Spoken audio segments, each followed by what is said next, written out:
going. We've got Facebook. Should be everybody now. Thank God. Okay. Somebody could have told, by the way, to anybody that does directly have my phone number, if you guys see something like that, feel free to drop it in the text messages there, because I am looking at like 5 different screens right now. See, I've got the Riverside screen live up there. Okay, move that one down. There's a lot of moving parts, folks, as Arvell Reese is the pick for the Giants. And it looks like we've got a trade coming in here as well, as we've rectified things. So for people just joining us live on YouTube, Arvell Reese is the pick for the Giants. Love this pick. Love this pick. First pick so far that I absolutely love for a team. And, the Giants are set up really interesting as far as this is concerned. I really like where they're at, because they've found some of the nice offensive pieces you have to have.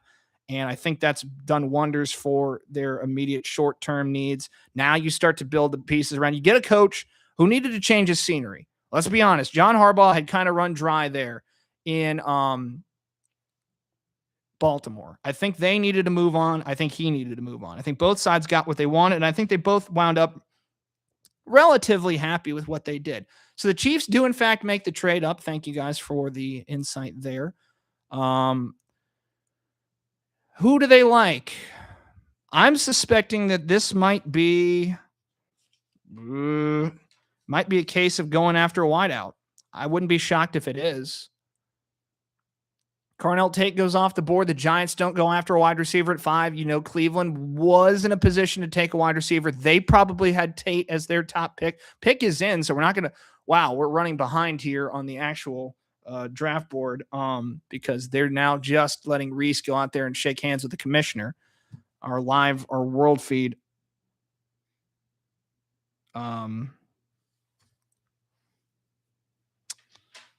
is behind, I guess, maybe a second or two. That's the beauty of live television.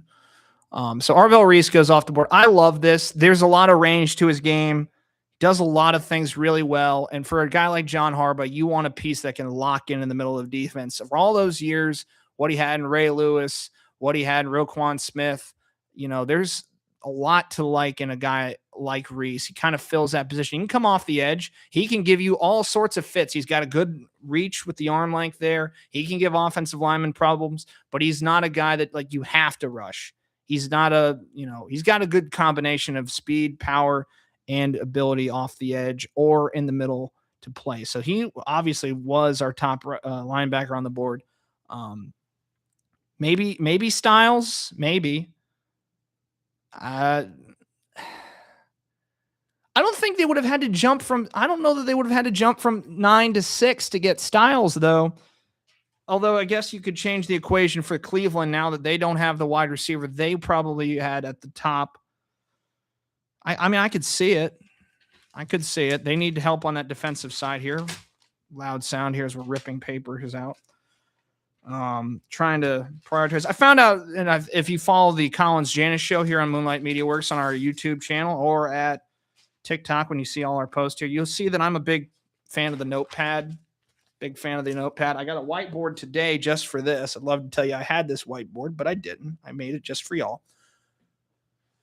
But I have become a full-fledged notepad guy, so I do a lot of work out of it, and you'll hear me tonight ripping pages out. I'll tell you when I'm mad ripping pages out. Right now, this is just constructive. So trying to prioritize some things. So far, we've locked in on Mendoza. He goes to number 1 overall, no surprise. David Bailey was our number 2 player on the board. He goes at the 2nd spot after the smoke screen by the Jets. Just recapping some of this stuff as we get more information on the trade here for the Browns and Chiefs. The Browns swapped the first overall pick with the Browns. So Browns move back to 9. Chiefs move up to 6. They give up a 3rd rounder and a 5th rounder to Cleveland. And after the Cleveland Browns just completely misused their picks last year, drafting 2 quarterbacks in the late rounds and just squandering late round picks, misappropriating what they needed to utilize those on. I'm glad to see they're in the mindset of shopping to try to buy. And, Kansas City, if you're in the top 10, you might as well try to move up. I don't know that 9 was a great spot. You're starting to teeter at 9 for a lot of that stuff. So it's not terribly shocking that they would want to move up a little bit higher. They found a dance partner. So let's see what Kansas City, a couple years removed from their Super Bowl title, decides to do. They make the pick for Mansour Delane. Wow. Okay. Top cornerback on the draft. Wow. So the McDuffie deal, that's got to factor into this equation. The McDuffie deal with the Rams gives them that second first rounder. I like this pick a lot. I really do. I didn't think they would move up to get him. I had him at around 10, 11, 12. But he was my top corner on the board. Didn't give up a touchdown as the primary defender all year in that LSU secondary.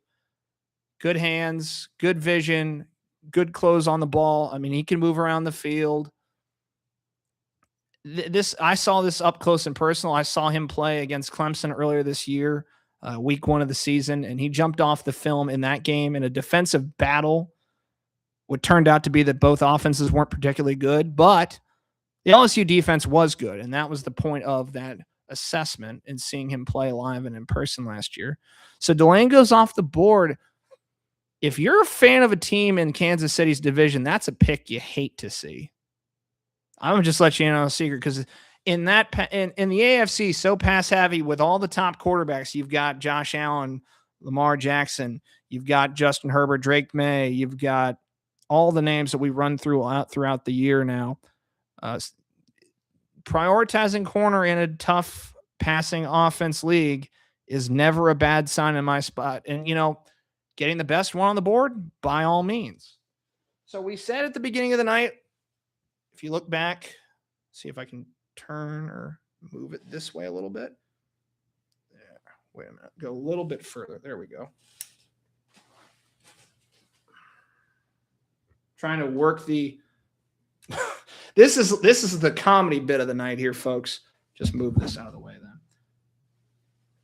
Right there at Cleveland. Talked about it as a spot we could see people wanting to move up. Kansas City says we'll dance. So there you go. Mansour Delane is a Kansas City Chief, and the rest of the league is put on notice as they have added to a defense that really was the strength for the last 2 years. I think you saw a noticeable decline in the offensive production out at Kansas City. So this doesn't surprise me that they want to keep bolstering it.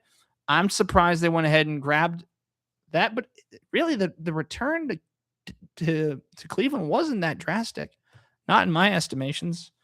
They had picks to burn, and they liked a player that much. So Delane goes 6 overall, and the Commanders pick is in. So throwing out what we've already missed in the first round here, Jeremiah Love not available. So where do the Washington Commanders go? So you could go a number of ways with this pick. You could probably take best off the board, and if you're taking best off the board, you could look at a guy like Caleb Downs. The fact that this is the thing that we talked about, though. Downs, for all his talent, is a tough pick for some teams only because it's a prioritization. A lot of these teams in the first handful of picks outside of like the top 3 or 4, they've got at least some part of their defensive secondary that they like. And as much as Caleb Downs to me is the safe, here's what Caleb Downs is. I've tried to figure this out all night. I've figured it out and I'll explain it to you. Caleb Downs is the highest floor player in this draft. I think that's probably the nicest way of putting it. You can take that to mean a lot of different things. It's not a critique. It just means if you're going to do that, you're getting a piece that you can plug in and play and know that you're going to have immediate impact. And they've rotated guys in and out of there. Schefter reporting that it seems like they are prioritizing defense. So I think maybe had Love, again, I think if Love had been there, you go ahead and grab him. Since he's not, prioritize defense. And you could go a number of ways. You could go Downs, you could go Sonny Styles, you could go Ruben Bain. I don't see them taking a gamble on Ruben Bain here because there is a little bit, like we talked about, a little bit more the unknown with Bain as far as what is going to look like at the next level. Again, I don't see it being a major issue for him because he's such a strong option. But at the same time, you do a number of different things here. You've got your pick of the best defensive players left on the board. If this is me, I'm taking Caleb Downs.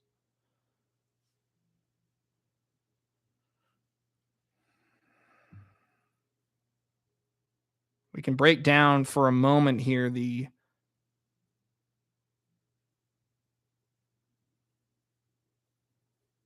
I'm also taking a breather here because I've just been on the go. So right now you've got Trey Amos out there. You've got Lattimore's out of the equation now.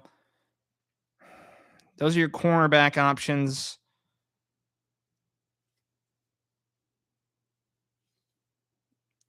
And it's in fact Sonny Styles. Okay, so there you go. Styles goes off the board. That's another pick I do like. Sonny Styles there. And, you wonder at some point where the player comes in versus the scheme and the defense around him. I think again, good reaction, good play recognition. These are things you're going to hear me say a lot. Defensive players, if I like a guy and I see it, it's because there's a quick path to the ball. And with Styles, that's definitely what you want. He's a quick guy in the run stopping equation, can move sideline to sideline, agility up and down the field. A lot of teams need that, and it's becoming harder and harder for teams to defend. You've got smaller backs playing a role in the passing game more and more. You've got a lot more slot options, a lot more smaller receiver types. So you need a linebacker that can play sideline to sideline, still bring the boom defensively in the hitting department, but versatile enough to move up and down. Played safety, so he's got good ball skills, good recognition of the ball in the air. There's a lot to like about Sonny Styles. And if his teammate was not Orville Reese, then he's probably the top linebacker taken in this draft. And that's an embarrassment of riches that Ohio State had at their disposal. So credit where credit's due. Ohio State has churned out a really good defensive class this year, and already we've seen a handful of names jumping off the board from Ohio State up there in the Big Ten. Saints pick is in. This, to me, seems like a logical spot to go wide receiver. You get your second best choice. Nobody's come off the board since then. Mekhi Lemon would be a really good pick here, I think. Give Tyler Shuck something to work with. He exceeded all expectations. I think I was a little, I'm not going to go back on it. I was harsh on Tyler Shuck. I didn't anticipate Tyler Shuck working out the way he did. Kellen Moore got in there and worked with him. And down the stretch there, the Saints were playing good ball. So it's something that if you're an NFC South fan, you hope it's not a wide receiver here that he's complimenting a guy like Tyler Shuck, because he exceeded, I think, even the most optimistic Saints fan last year. And if you got one, bring it to me. And I know a couple never anticipated what we saw out of Tyler Shuck. We thought it was a real reach where they got him after the time he had, especially in the last portion of his career at Louisville and other, starting a career at Oregon, bouncing around a bit. Props to him. He earned his spot in that equation there, and he's done a very good job so far. Now you're just looking to add pieces and trying to help there as well. I had this, like we said, as Mekhi Lemon. Now that the Browns are sitting back there, you could probably take Ruben Bain out of the equation at 9. I don't see them getting another edge piece. Now you talk about a nightmare scenario for quarterbacks, and this is why it's not a priority for Cleveland, in my opinion. It's an embarrassment of riches if you have him and Myles Garrett and Bain coming off the edges there. Does Cleveland go ahead and grab the home state boy and Caleb Downs? It could be something interesting to watch as we go through this process.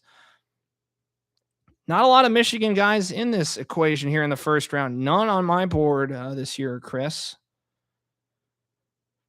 It's a rebuilding time there in Ann Arbor, and I think that's pretty clear. I think you're going to see some more coming back in the years to come with who they went ahead and made the move to get at the head coaching position. Probably a lot of things transpiring last year. We're waiting the pick here from New Orleans.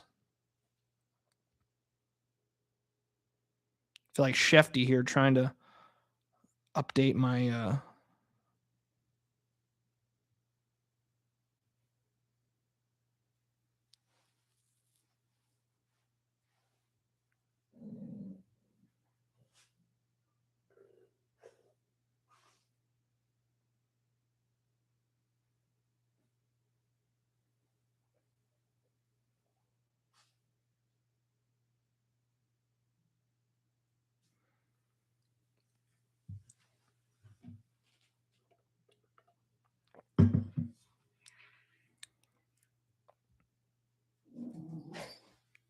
and that's Charlie, the Moonlight Media Works dog here, getting ready for another season of NFL picks. If you followed our page for long enough, you know each and every year we let Charlie pick the Thursday night football matchups, and she's trying to chime in here on the NFL draft. Here, let's ask.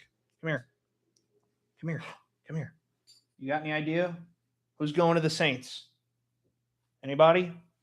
No? Okay. She didn't have a pick for the Saints, unfortunately. But she's in here helping us out with all the draft prep and everything else. So if you hear any noise tonight and you can't figure it out, we don't have anybody breaking in. If you hear somebody breaking in, let us know. Because if I've missed it and I'm looking up at the board and home invader comes and gets me, that drop a comment. That'd be helpful. But let's look ahead to what we have here with the Saints. You've got the Saints, then you've got Cleveland at 9, the Giants at 10, Miami at 11. Delane was a name that I saw come up a lot for Miami, so that changes Miami's equation now. Also, Dallas is where another name, right? We had him on the board going to Dallas. Dallas is going to grab a corner in the first round, I think. So maybe Jermod McCoy. That might be the move there if you're looking for the next best corner in this draft. I'm not saying Delane was a reach. I just was surprised that he went at 6. Not a reach on talent, but for the value at 6. And it comes back to this. If you're going to pay him as the 6th overall player, maybe that's where you could start to nitpick it. But for what the return they got, they swapped spots with Cleveland. They give up a couple of thirds. Is that the worst deal in the world? No, it's not the worst deal in the world. It's really not. Best player on the board still, in my opinion, Caleb Downs.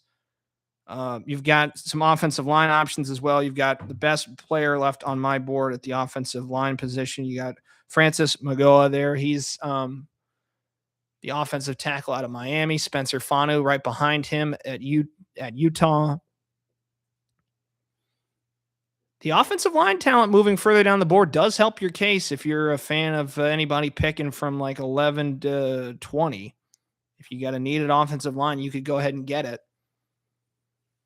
Could see a guy like CJ Allen fall out of the equation. And that's a good point, Chris. You're absolutely right. Having that pick behind him does help it out. Here we go. Here's the Saints pick. Where did they decide to go?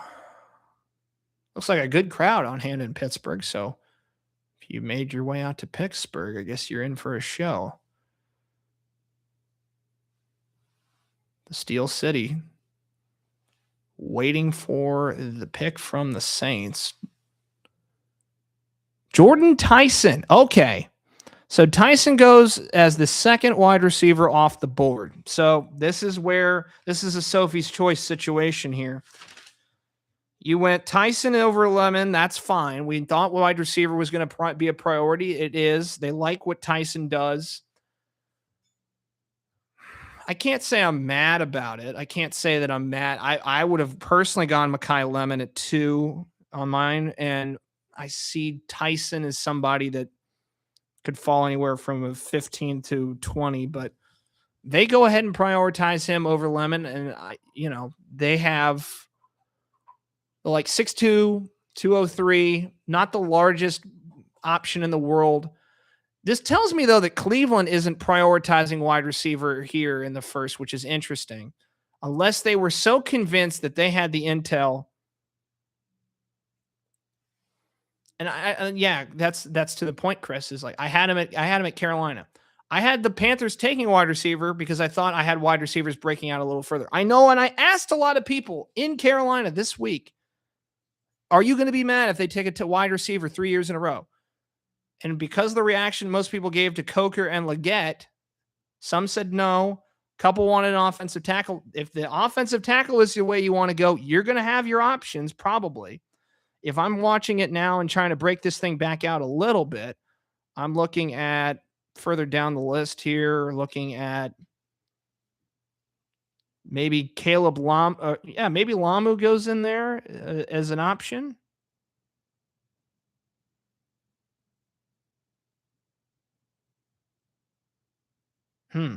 That's interesting. That is an interesting situation to be left with.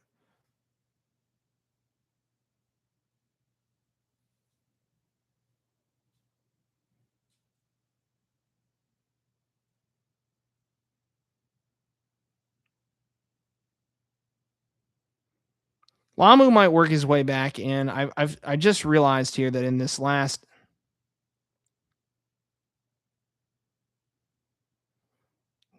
board here that I actually had him not in this last mock here, and I just recognized I don't know how I didn't even realize that he's not on this board here. So I've falsely prioritized Proctor over him. So I'll put Proctor ahead for the sake of keeping. I've made a mistake, folks, and I'm going to pivot to say that I had Caden. And again, it's a flip of a coin between 4 and 5 at offensive tackle. And Blake Miller also in the equation there as well. And I wrote this list prioritizing it late. So Miller at 21 could be interesting. Brown's pick is in. And the other thing that's important to note is just because I prioritize a guy high doesn't mean anybody else does. Doesn't mean Mel Kiper does. Doesn't mean Todd McShay does. And this mock draft is based off of what I thought might happen, not necessarily what I would do. I'm going to try to do a little bit better here and giving you a pick in advance. So for Carolina, we'll wait a couple picks to get that one in. Right now, if I was to sit here and try to anticipate the Browns pick,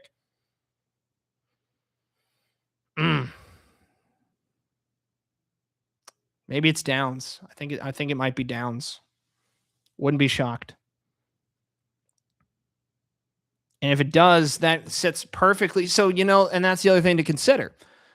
Cleveland, if they have somebody on the defensive side they're prioritizing, they have to stay in front of the Giants because the Giants have 5 and 10. Cleveland had 6. So obviously they're not going to get the top option they want without trading up, but they could get the next best option if they stay in front of the Giants pick at 10. And I think once they realized Kansas City wanted to go and prioritize Delane there, then that was something that they knew they could take out of their equation of worrying about. With the Goober launch on his wall. What am I even? What is that? I missed it. I clearly missed it. Oh, gosh.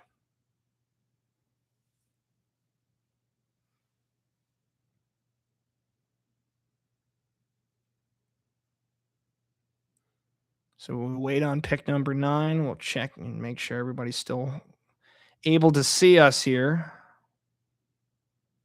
If you're watching on YouTube, on TikTok, Facebook Live, any options, you've got them all at your disposal. Riverside, we've got that option, which is nice enough they offer it to us, but I don't think a soul is watching us on Riverside. So I don't really think that's where people go for live streaming. We use it to live stream, but I don't think it's something that people are like, I got to go to Riverside specifically. And they go Spencer Fanu, the offensive lineman out of Utah, the offensive tackle for the Utes, going to pick number 9. Okay, I don't have any problem with this. I didn't think that Fanu would be priority number 1, but I can see why they would do it once the board broke out that way. Fanu, we had originally at 11, so we're a pick or two off one way or the other. 6'5.5", 311 pounds. Played a right tackle a lot.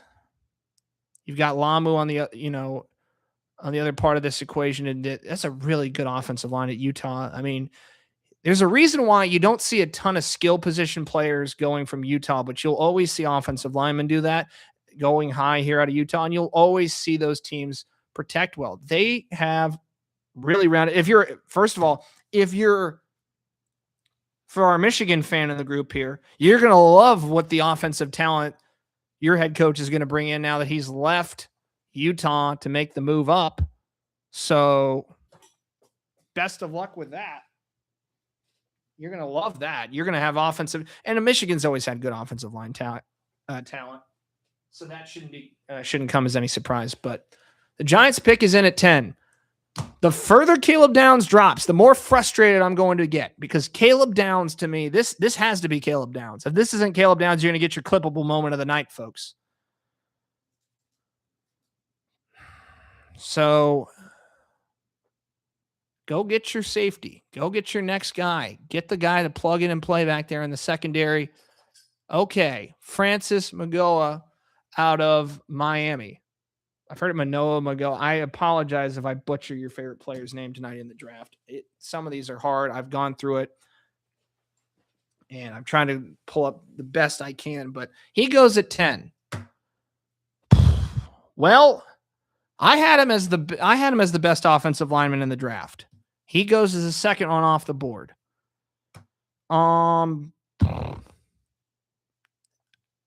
Maybe you don't want to prioritize two defensive positions in the first, but I really struggle with not going with Downs. I really do. I'm trying to figure out what it is scouts don't like enough that he's fallen this far down the board. And I mean, I had him at 10, but once these teams moved around,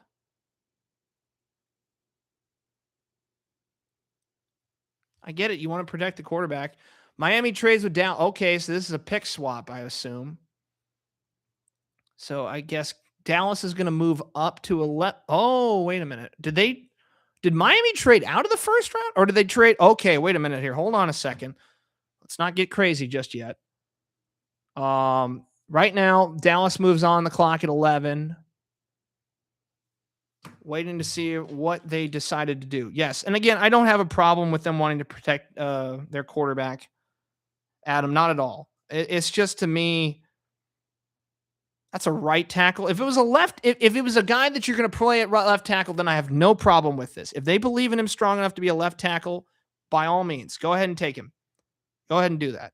If you're worried about him not being able to transfer over to left tackle, or you don't like him at left tackle and you want to keep him at right tackle, then I would have gone Downs.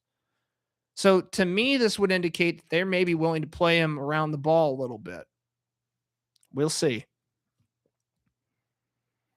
So it looks like right now Dallas moves up to 11. Miami takes 12. Okay. For a second there, I was like, the update was not updating it to Miami getting the 12th pick, which I thought would have been stunning. Well, yeah, you would take Sewell over Downs. What are we doing here? Of course. But Sewell, right, that's the point. He's not Sewell. Sewell, we do this retroactively with what the Bengals went ahead and did. They got Jamar Chase and prioritized him over Sewell. They can't block anybody. And nobody's saying that Jamar Chase is not a top 3 wide receiver in the league, and he's awesome. But if Penei Sewell is blocking for Joe Burrow, do we have as many Joe Burrow injuries at this point? Just asking the question. And I mean, on the other end, is T. Higgins enough at the wide receiver position that you could have done? Sewell he's one of the best offensive linemen we've seen in recent memory. I mean, he's phenomenal. He is phenomenal. And that's why you can even justify going, yeah, Jamar Chase is great, but he's not that. And that's why the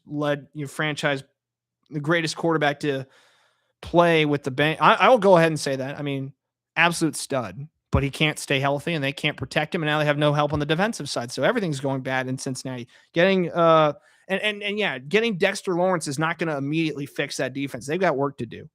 That's why I was surprised but not shocked that they went ahead and moved out of 10.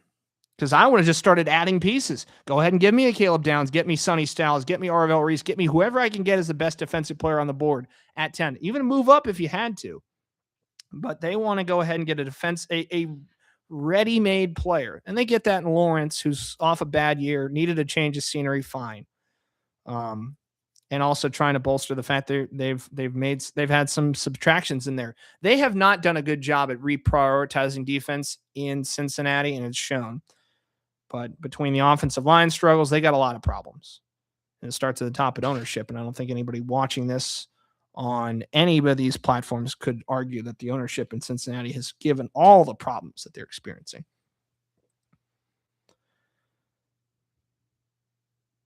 So we're at 11. Dallas.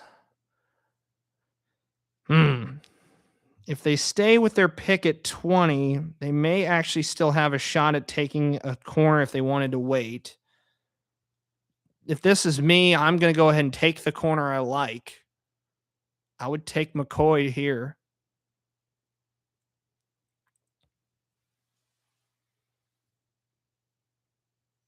It's tough. See, and the other thing about 10, this is a weird draft in the fact that we talked about it, not a lot of quarterback talent in this draft.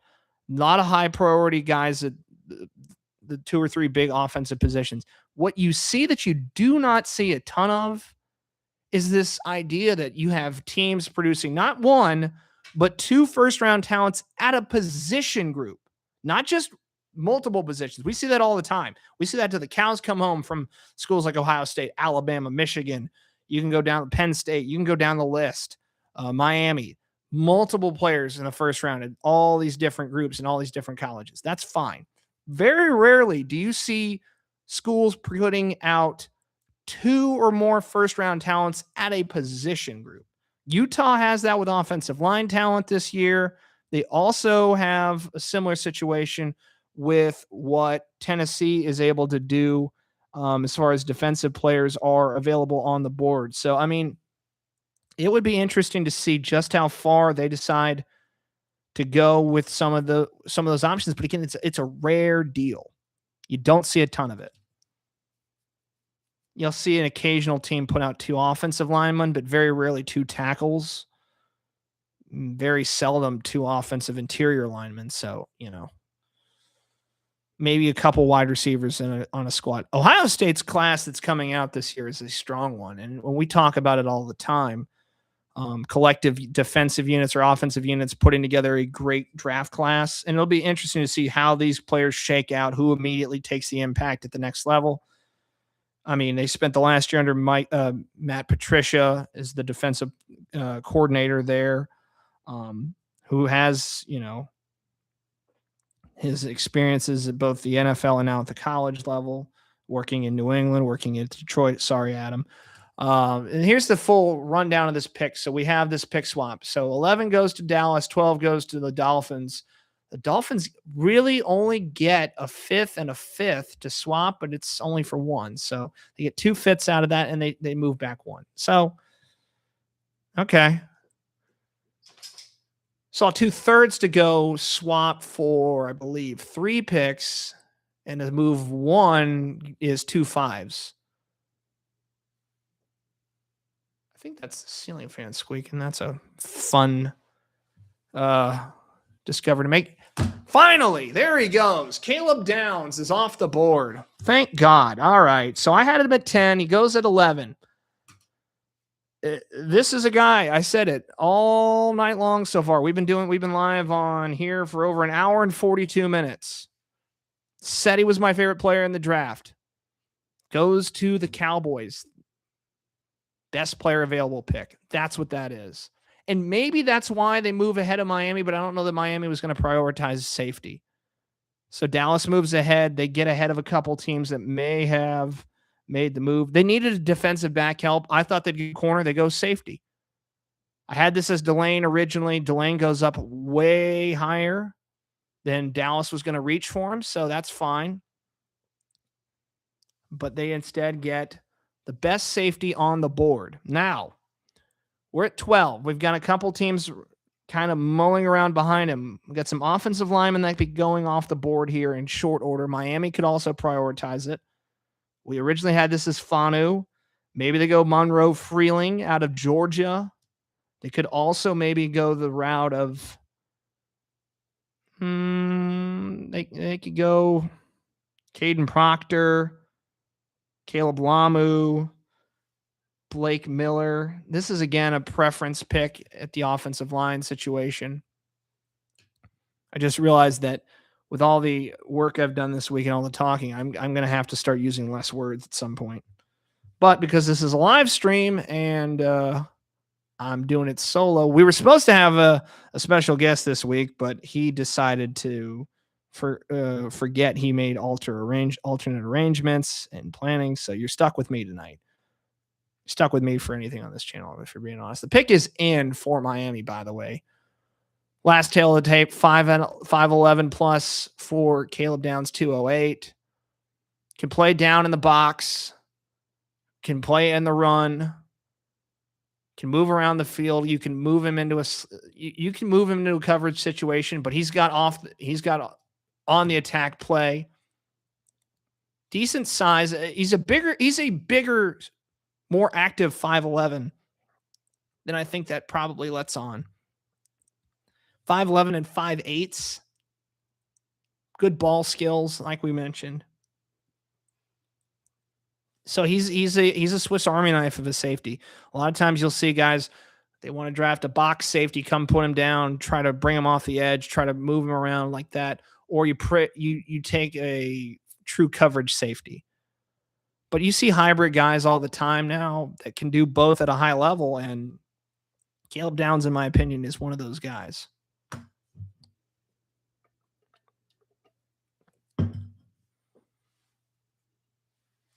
New head coach here with the Miami Dolphins, and a new era beginning. A lot of questions still to be answered with what Miami's going to do going forward.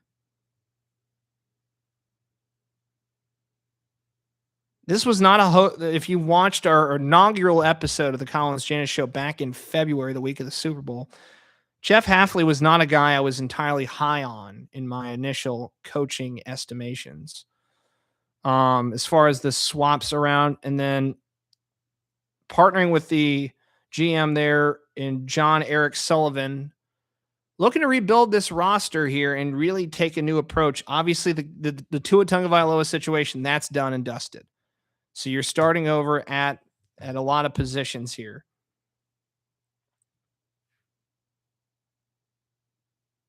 I don't think a lot of people expected Tua to wind up an Atlanta Falcon, but it does make it interesting as far as it's a complete shift over. A lot of coaches will try to keep the pieces in it, and it most of the time comes down to the fact a coach moves in within a pre-existing GM who drafted said player, but now when you have a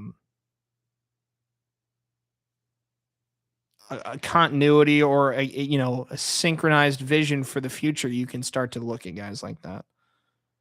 And you can start to move off your own ideas.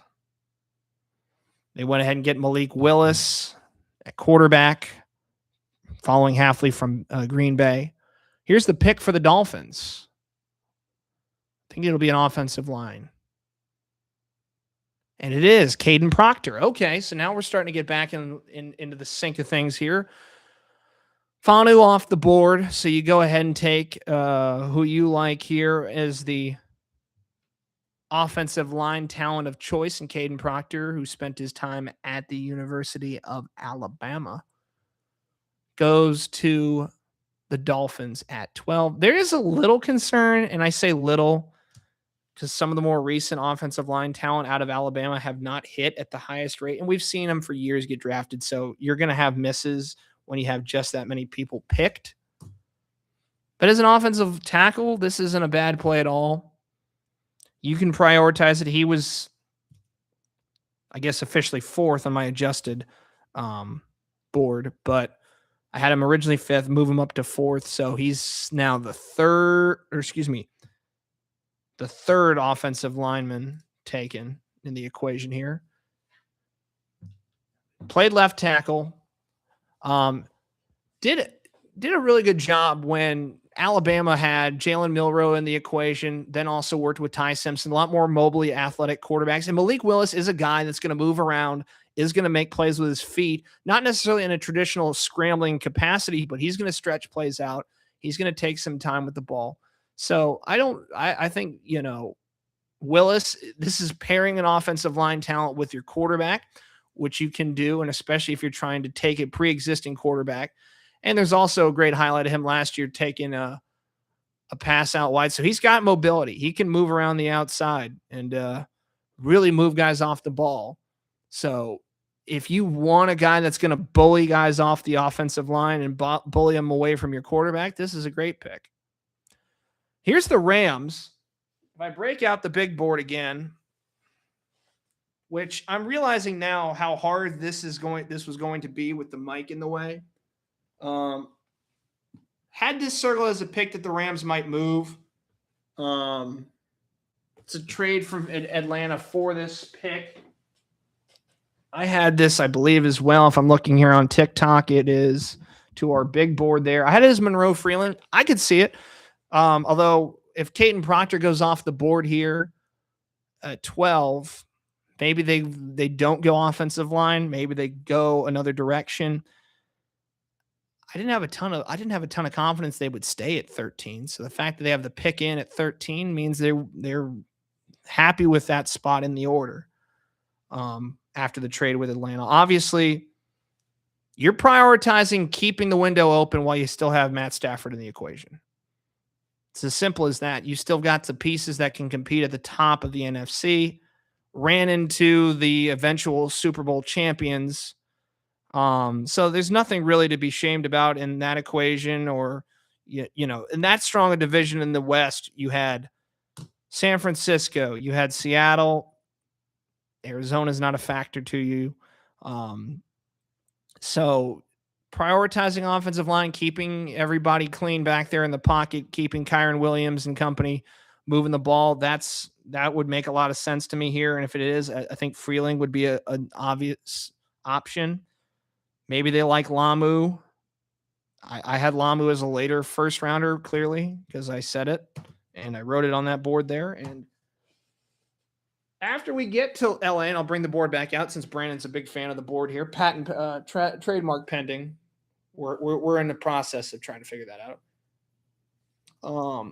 You look past 13.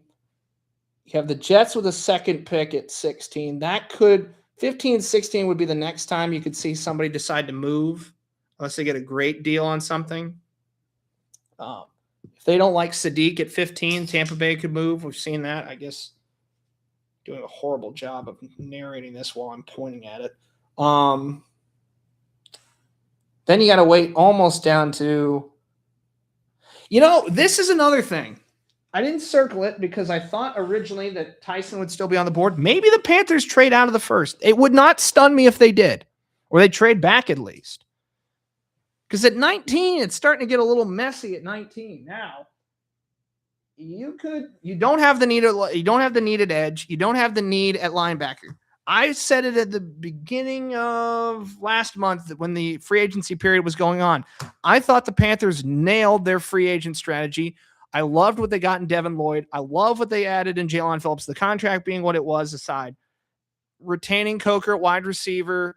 You've got some pieces there still in that receiving core. You've got the reigning offensive rookie of the year in Ted Aurora McMillan. Legette's been a disappointment. I think that's the nice way of putting it. So if you want to go prioritize offensive line, you could do it. You have the space to do it in this draft now with the way it's broken out. Maybe go get a Blake Miller. Maybe Lamu. Maybe if Monroe Freeling's still there, I think he might go here to the Rams. But it wouldn't shock me if the Rams have been hard to predict as far as first round talents and first round draft picks have gone in recent memory. Because again, they just don't have a ton of first round picks in general. They haven't had them. Hard to judge them when they don't have them, So we'll wait and see on that one. Then we start. This is the other part we haven't talked about it. We went off the board. Ruben Bain is still up there. Ruben Bain is still available, and start looking at defensive edge rusher opportunities. And I say defensive. He's listed as a defensive end, and obviously you're prioritizing edge rushing abilities, but he's a really good run stopper off the edge too. So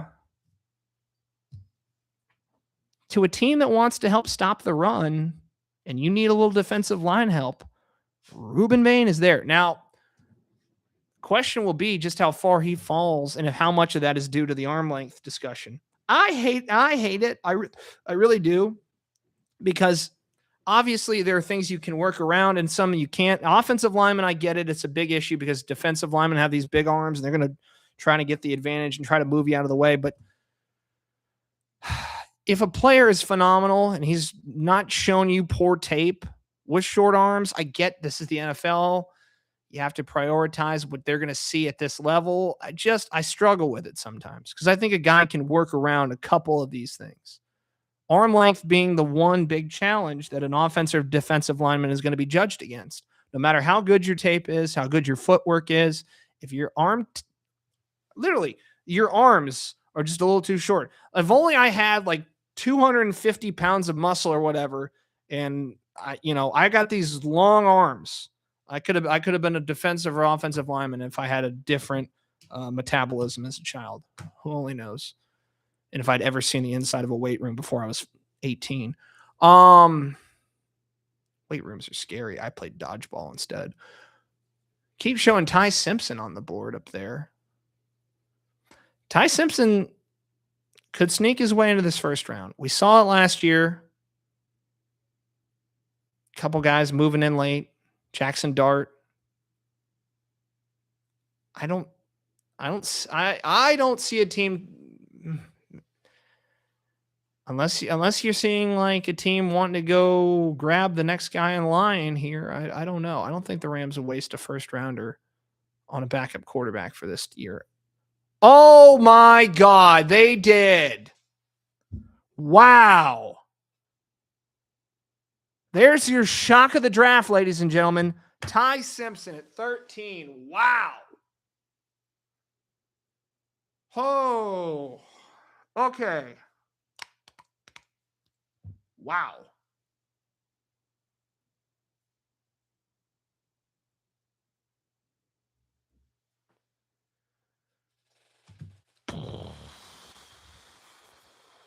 All right. Well,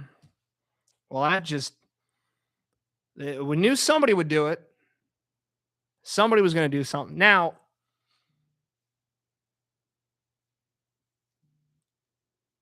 two quarterbacks going in the first round wasn't outrageous. It wasn't. But at 13, that completely resets the entire draft now on quarterback and on the rest of the first round. I mean, you move the offensive line talent back, so Freeling has options down the board. You've got quarterbacks moving up. Now we're going to – this is what's crazy. Now – okay, so the Rams, Adam Schefter reports, they reported to Stafford that they were going to inform him they plan on taking Ty Simpson. So at least the quarterback of the present is aware of what you just did, telling him out now that they are not prioritizing a player to bolster his case. They're going to be drafting the guy waiting in the wings. Now, granted, if you're a quarterback, there's no better place to go as far as coaching talent and a quarterback you're going to learn behind. Nobody better than Los Angeles.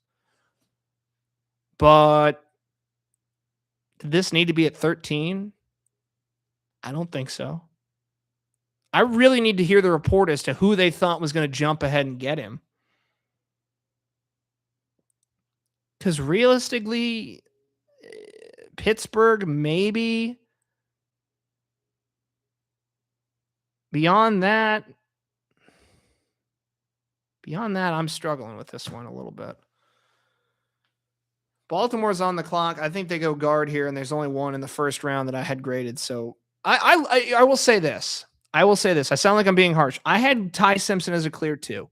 I thought the gap between he and Mendoza was pretty strong. He at one point had put together a solid campaign for the Heisman leading up until the end of the season last year. I think he's a good talent. And in this fit, I think he could be really set up well. I don't know how he's got some of the tangible things you like to hear. He's got the IQ, he's got the arm talent, he can move. I see why they would want to do this. I just can't see getting him at 13. That's what I'm stuck on. And I mean, I get it. I get they have pieces and they're already in a good spot, but this is definitely a pick you make with a traded pick. This is definitely not. You're playing with house money in that situation because obviously, if the Rams didn't have this traded pick, they would not have the option to go ahead and get somebody else with the way that deal worked out until where the Falcons were making that move to get that spot from them. So, yeah, I guess I can fathom it. Yeah, if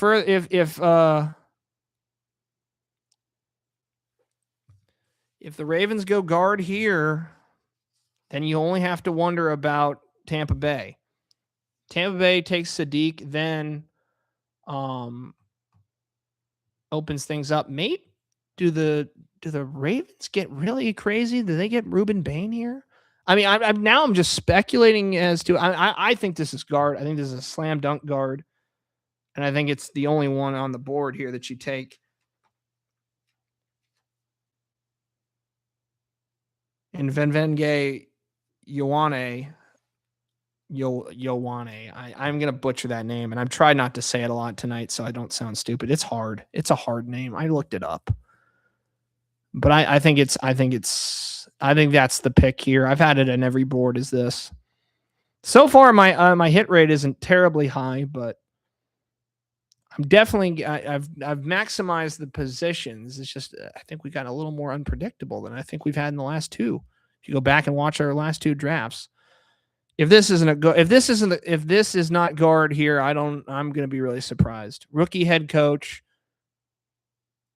Go ahead and bolster your offensive line. There it is. Good Lord. I thought we weren't going to get another one right. We did. There he is. Thank you. Hot diggity damn. We got one right. All right. So there he goes. Off the board.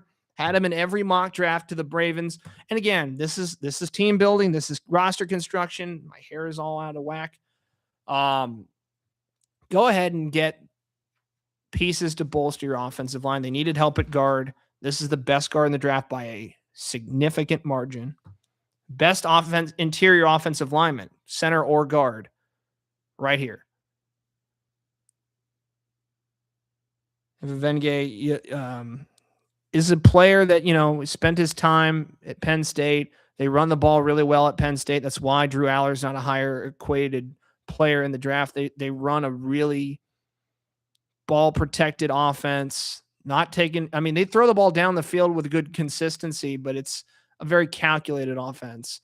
And I love that the clip they just showed on ESPN is literally a push off the wide receiver there.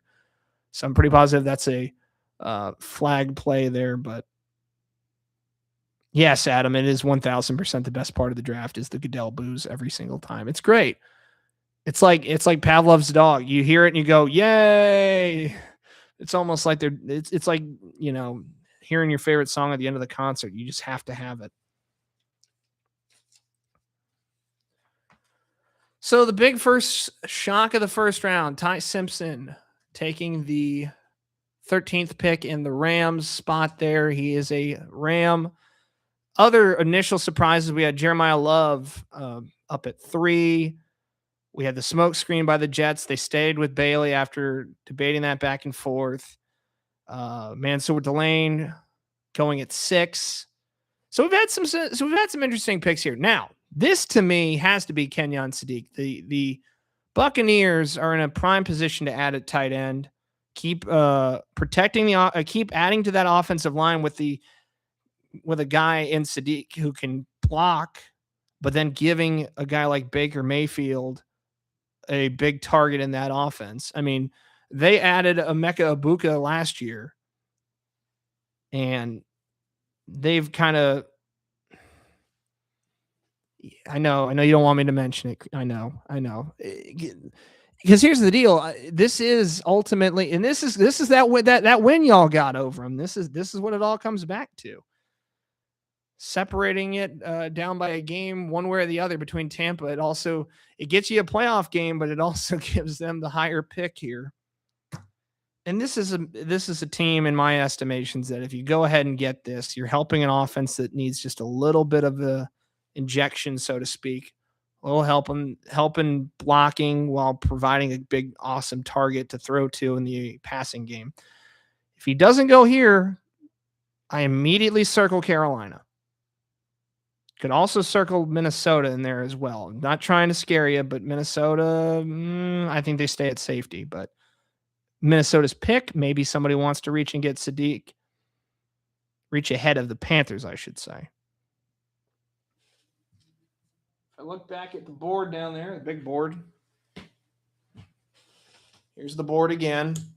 We are, for those keeping track at home, we are here now. If you're actually not watching the draft and you're just going based off of my spiels here tonight, we're at 15. I drew this out myself, and I'm surprised it's not that bad. My mother would be mortified to think that I wrote this myself because my handwriting is, in her opinion, it's awful. Chris, did you just comment to yourself? Did you just at yourself? I think you did. Not a complaint. I'm just asking. I think you added yourself.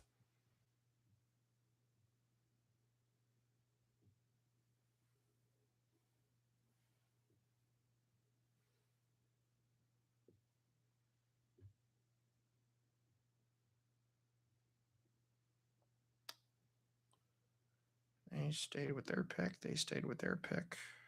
So we're at Tampa here. Oh, it's great stuff. Everybody enjoying the draft tonight, however you were watching. Hope you guys are having a good time there watching and enjoying the first round. I've always loved the draft. Realistically, this is the only other – this and the NBA are the only two sports where the draft is remotely entertaining. Major League Baseball one is so big, and I don't even know if MLB Network even airs it live anymore. They used to. First year they did it, Mike Trout was the only player there that showed up in Secaucus, New Jersey. Turned out to be the best decision ever for MLB Network that one guy showed up. He turned out to be Mike Trout. But the baseball draft just doesn't get a lot of love. Now, baseball nerds like me will sit there and go, I love to watch some of the big college guys go, but for a lot of the high school talent and stuff, it's tough. The NBA draft is a little bit more entertaining, a little spicier. They've got options and more noticeable names from the college level. But the NFL draft is in a class of its own for specific reasons, just like that. Best players available, Sadiq, Lemon, Freeling, Ruben Bain. You've got some options on the board left. A lot of talent that didn't go in the first 10 to 14 picks here, still on the board. So some teams in the later round of this draft are going to have, the later part of this draft are going to have some really nice options at their disposal.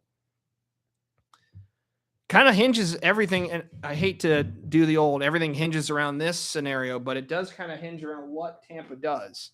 If Tampa goes tight end, then it makes what the Panthers do at 19 more interesting. It makes what the Cowboys can do later on more interesting. There's a lot of ways you could go with this, but the Bucks pick is in. I've stalled for long enough.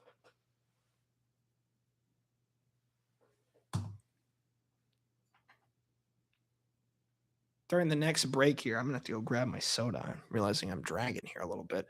Ruben Bain. Ooh. So Kenyon Sadiq is still available. The hope of the Panthers fans is still alive. Ruben Bain. Okay. Florida kid stays in Florida with the Tampa Bay Buccaneers. So here's what's interesting about this. Not a ton of great run options in the NFC South. There are some that are, you're seeing teams, especially now, prioritizing, the passing game. You look at Tampa, you look at Carolina's more of a run heavy attack, but they're multiple back setup, trying to minimize risk there with Bryce Young, even though Bryce is capable of more than, you know. So here's the official read by the Buccaneers. We're going to make sure that if he does get off the edge, he's going to give hell to any quarterback in the division. And that size is going to hurt as far as if he gets around and he gets after your quarterback. That's going to be gnarly. There's some smaller quarterbacks. Without doing the math and without taking out a calculator, because I ain't doing that right now, without doing the math, I think on average, the NFC South has to be the smallest as far as average quarterback height of any other in the entire league. And I don't think it's particularly close. I mean, you look at the AFC East, you got all big-bodied guys there now with Willis, other than maybe Fields. But Fields is a bigger build, maybe not the tallest. The Jets. Yeah, I would say right now this could be Lemon. I think at the wide receiver position is another area the Jets could go ahead and add to. I had this originally as Jermod McCoy at corner. They need a lot of help in the secondary, so I won't be stunned if they go ahead and grab a corner. If McCoy doesn't go there, then Dallas could also maybe work their way to grabbing him at 20, maybe, or maybe Minnesota prioritizes corner over safety. I think they prioritize safety. I'm very intrigued by this Bain pick. This is another team that can play around with a pick because the base roster is still strong enough that you're not hinging upon this pick to make or break your team this year. So it is understanding what you do have, but also knowing that if he hits, you're really going to be scary on the defensive side as far as the run and the pass game goes, because he's really good recognizing where the ball is going at any time it's on the field. And he's, for a guy that big, he moves. And I know they grow offensive linemen like that now, but I tell you, he can move for a big guy. The Jets pick is in. Lemon's the best wide receiver on the board. Let's see. I think Lemon might be my best player on the board right now, other than Sadiq. Sadiq would probably be 2 on the board behind Lemon. If I'm just scrolling through here, Monroe, Freeling. I don't have the fancy ticker like they do.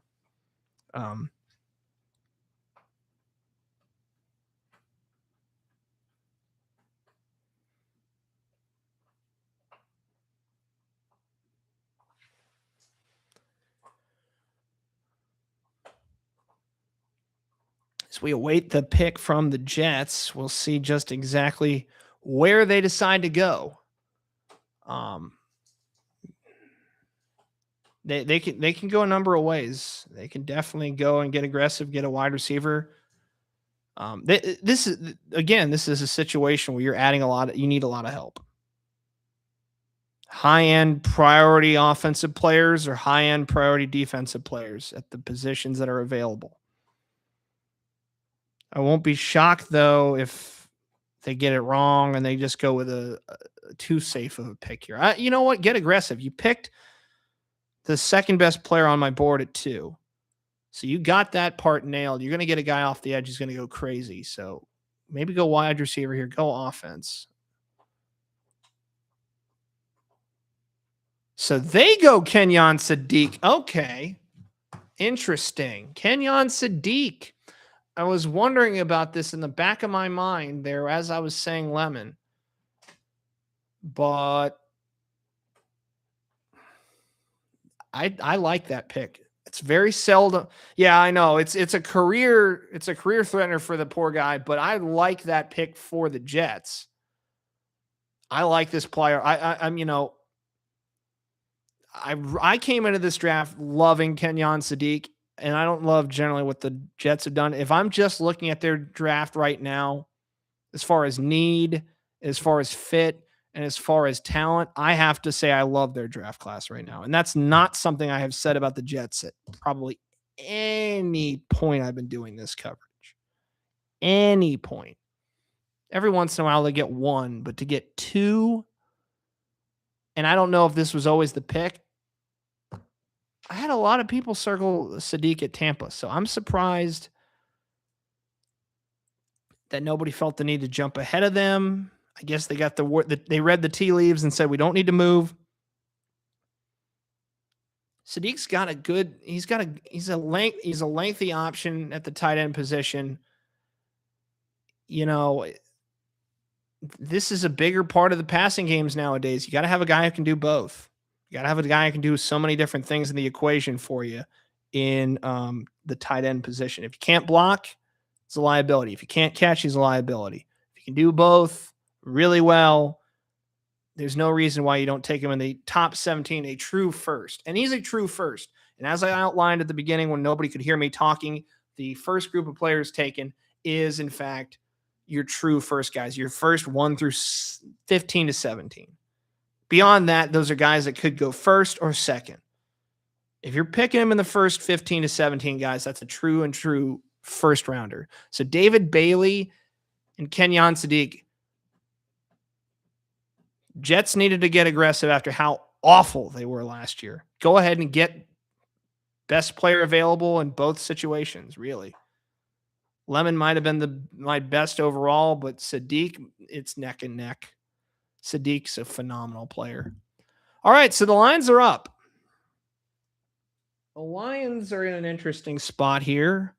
They sit ahead of Minnesota and Carolina. Did they decide to go offensive line, which could later complicate what the Panthers want to do? The Panthers and the Lions are in a unique spot where they're basically kind of circling some of the same guys. Now, the difference is the Lions could go out. They could go linebacker here. They could go get CJ Allen. I won't be shocked if they do that. If they go offensive line, Monroe Freeling jumps off the board. So checking down the list here. I would think offensive line, and if you have a one you like a lot, go ahead and get it. I had this as CJ Allen. I like CJ Allen a lot. It's obviously not a need the Panthers have anymore. And if he doesn't go at 17, breaking out the big board again here, let me look.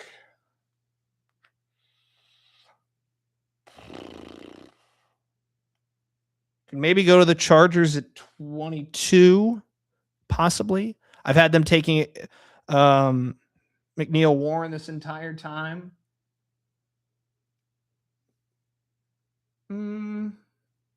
Maybe somewhere in the middle there between Buffalo, San Fran, Houston, maybe. If Allen drops down the board, this could also open up things for the Patriots. In a lot of the, beginning stages of the original draft board I did, if he had fallen that far, I would have put him in New England immediately. A guy like that in a Vrabel defense would be crazy, but I never thought he'd get that far. He's fallen to, he's still on to 70. He's not fallen anywhere yet. He could stay right here at this pick, and I could be like, haha, I told y'all. And a boo-boo, I got it right. But, pull that board out again.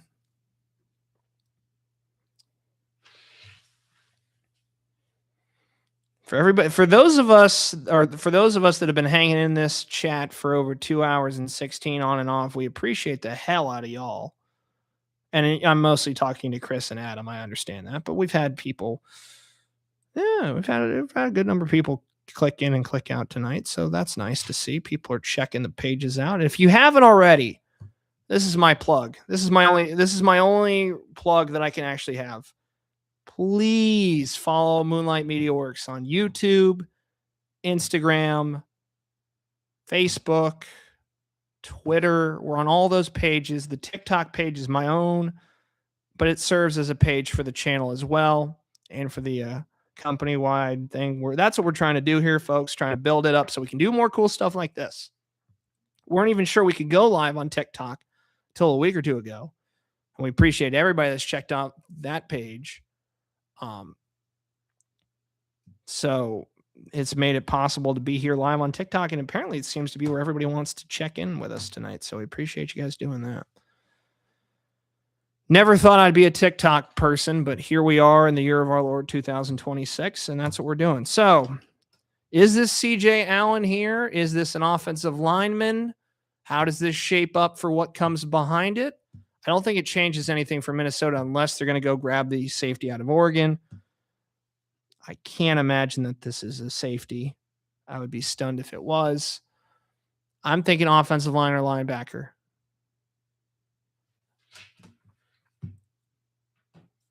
Let me pull.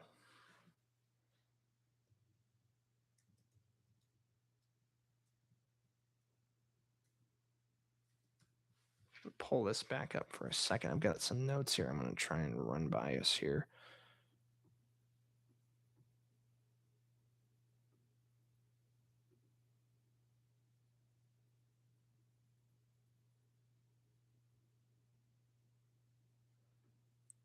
Here's the pick for the Lions.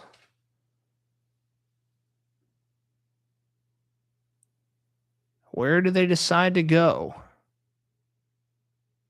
Blake Miller, offensive tackle out of Clemson. Okay. So I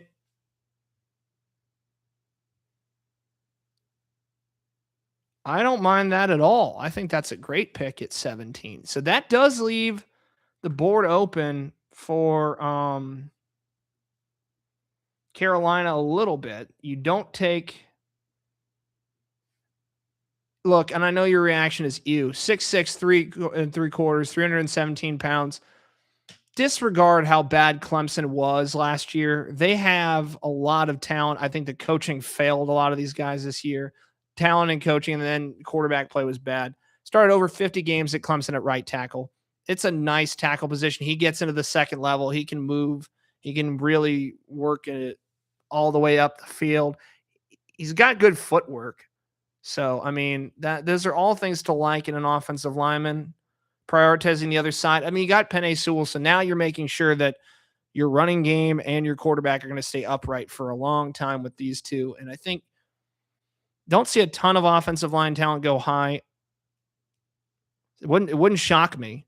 Wouldn't shock me at all to move to do that. Sewell wouldn't shock me at all. I mean, why not? Prioritize it.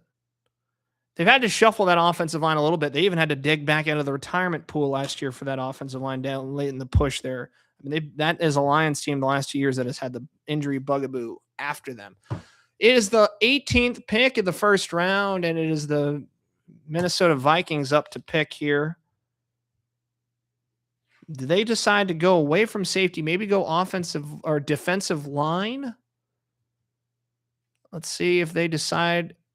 And they go defensive tackle Caleb Banks. Okay. So Caleb Banks was our early boards was a late first rounder. He was up to 18 here to the Vikings. This is a case of a defense needing a lot of pieces.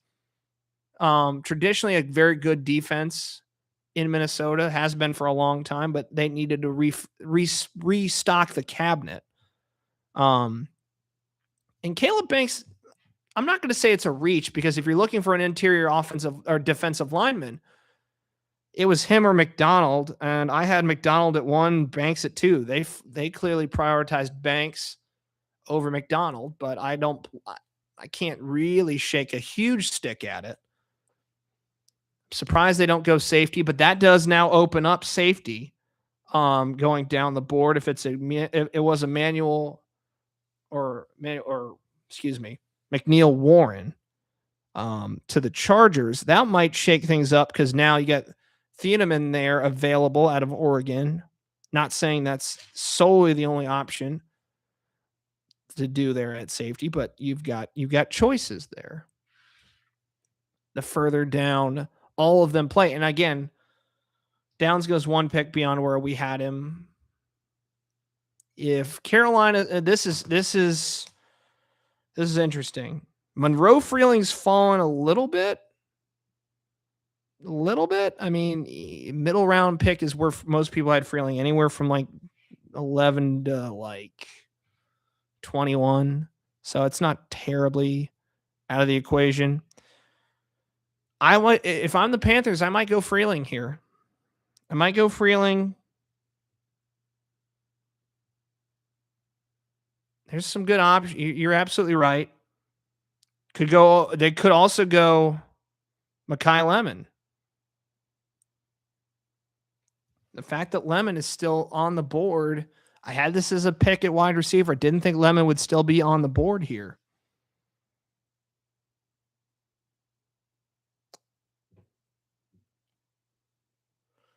Yeah, the more I sit and think about it, a lot of the pre-analysis, I think this is wide receiver, offensive tackle.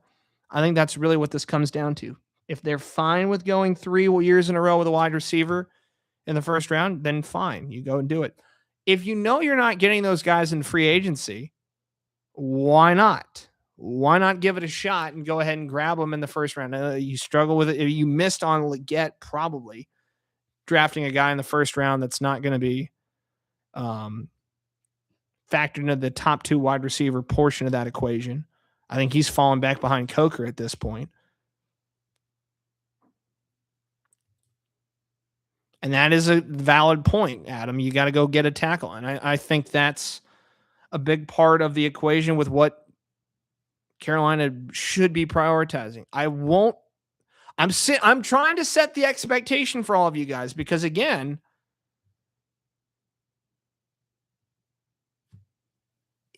there is a strong contingency in that building that I think wants to go wide receiver. I originally thought it was Jordan Tyson. Tyson went off the board. Lemon is a really good wide receiver option.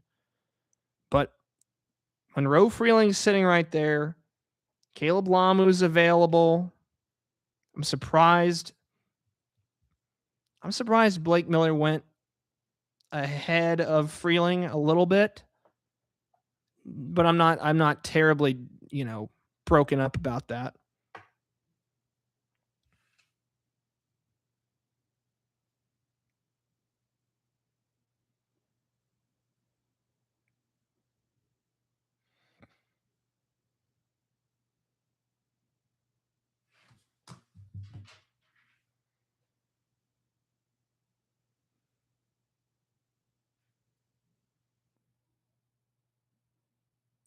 Still waiting this pick out here.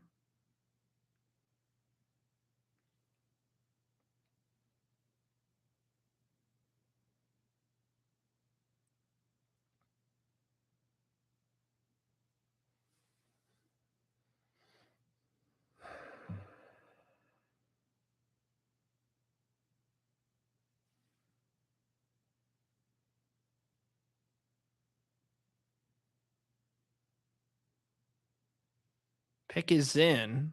Where do the Carolina Panthers go? Great season last year, getting into a playoff game, giving the Los Angeles Rams all they could handle in that postseason game.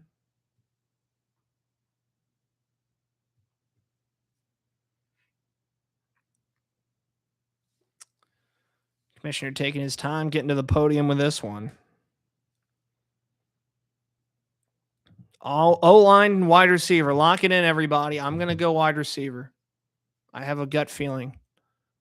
Let's see if they go wide out or offensive lineman. They go offensive lineman, Monroe Freeling. Okay. So Monroe Freeling it is. All right. I like that pick. I do like that pick a lot. I think they were probably sitting there kind of back and forth. Yes, Isle of Palms, South Carolina. We got a trade here, boys and girls. We have a trade. Dallas has traded with Philadelphia. Oh. Are you really broken up about that pick there, Carnsey? You don't like old Monroe Freeling? Only played tackle at Georgia of all institutions. Don't let him drive. I mean, I think the Eagles might go after a safety here. That's reasonable. Well, again, an offensive lineman in general is not the most sexy pick. that's like the doing your taxes or washing your laundry or doing the dishes of draft picks. Like, you're not going to notice it. If everything's going well, you will appreciate having a guy like that. But it is not the grab bag wide receiver that catches 20 touchdowns in a season. But he keeps it all rolling for you. And if that offense plays better next year, look for that to be a reason why.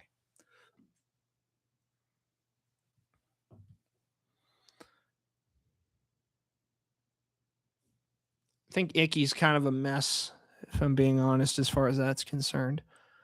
Eagles on the clock. We had this originally. Mekhi Lemon off the board. Wow.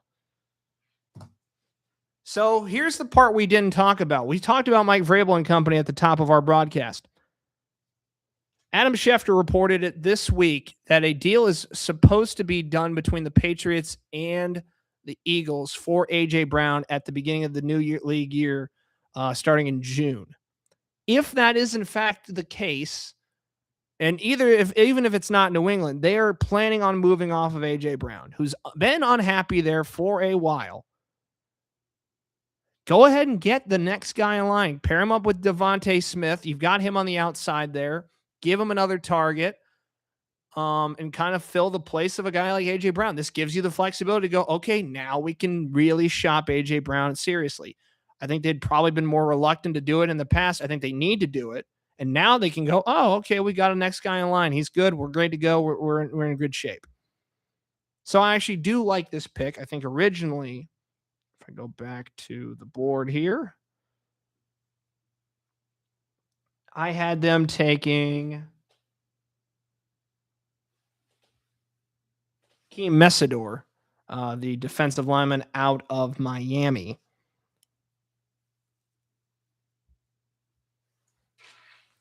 But I like this pick a lot. I do. This is your logical A.J. Brown replacement. Now, it's not a 1A for 1B replacement, but it is another target for Jalen Hurts. And, that offense has to be better. Relying on Saquon Barkley as heavily as they did the last 2 years, it worked 2 years ago. Last year, you saw the faults in the way they conduct their passing game, and you could see the visible frustration abundantly clear from A.J. Brown at multiple points last year. Devontae Smith will do what he needs to do, and he seems to be a lot happier there than A.J. Brown was. A.J. Brown wants to be treated like a wide receiver one. If you're going to trade him to New England, that's exactly what he's going to be.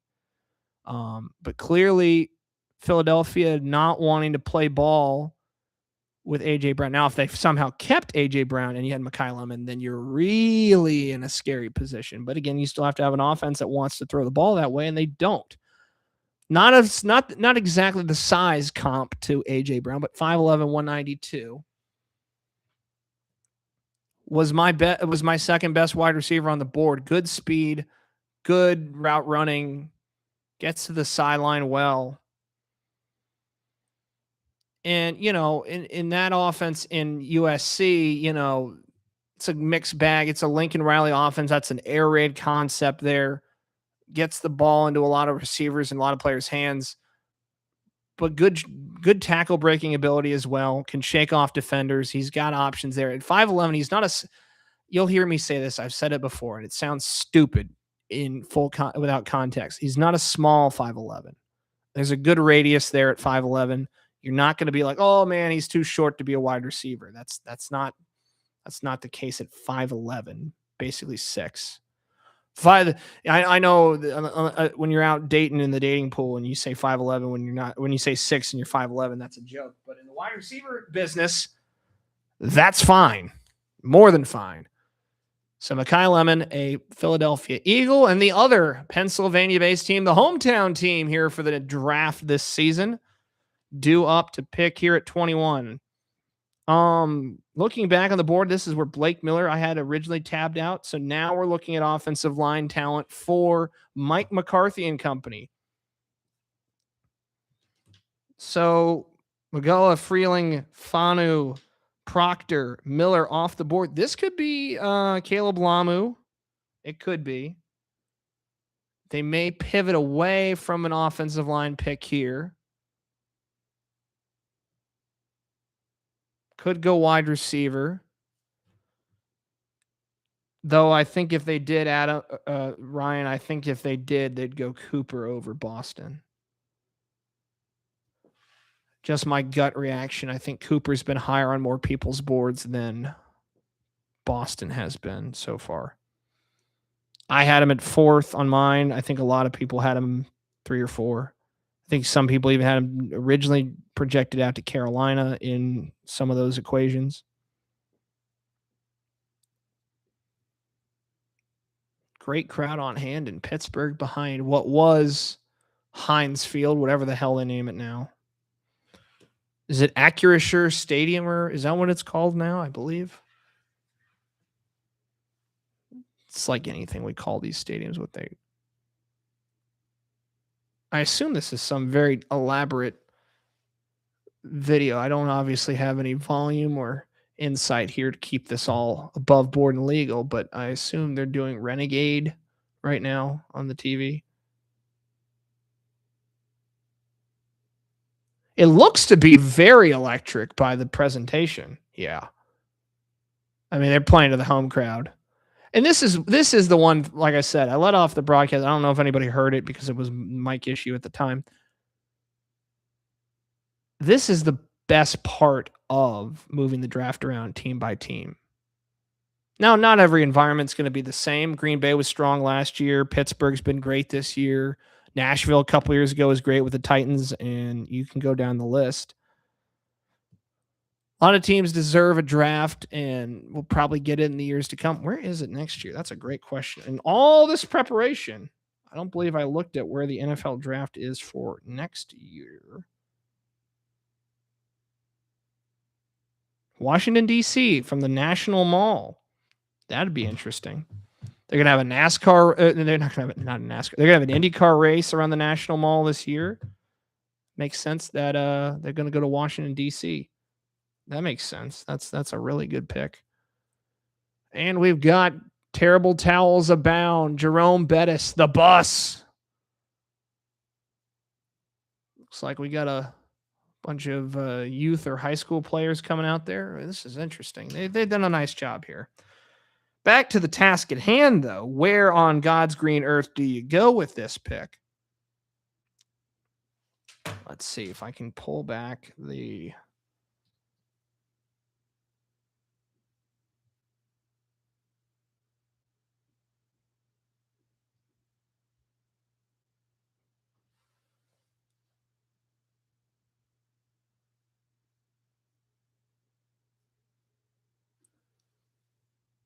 Waiting here to try to redraft the bus. Yeah, there you go.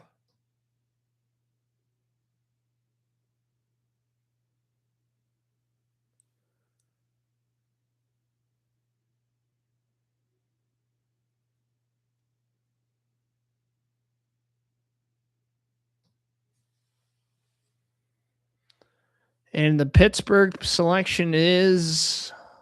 Where do they go? Okay. Oh. Okay. So this was... All right. I see what they did here. I had originally picked out... I had this going at 31. So this is... Max Enitcher, they're the offensive tackle for Arizona State.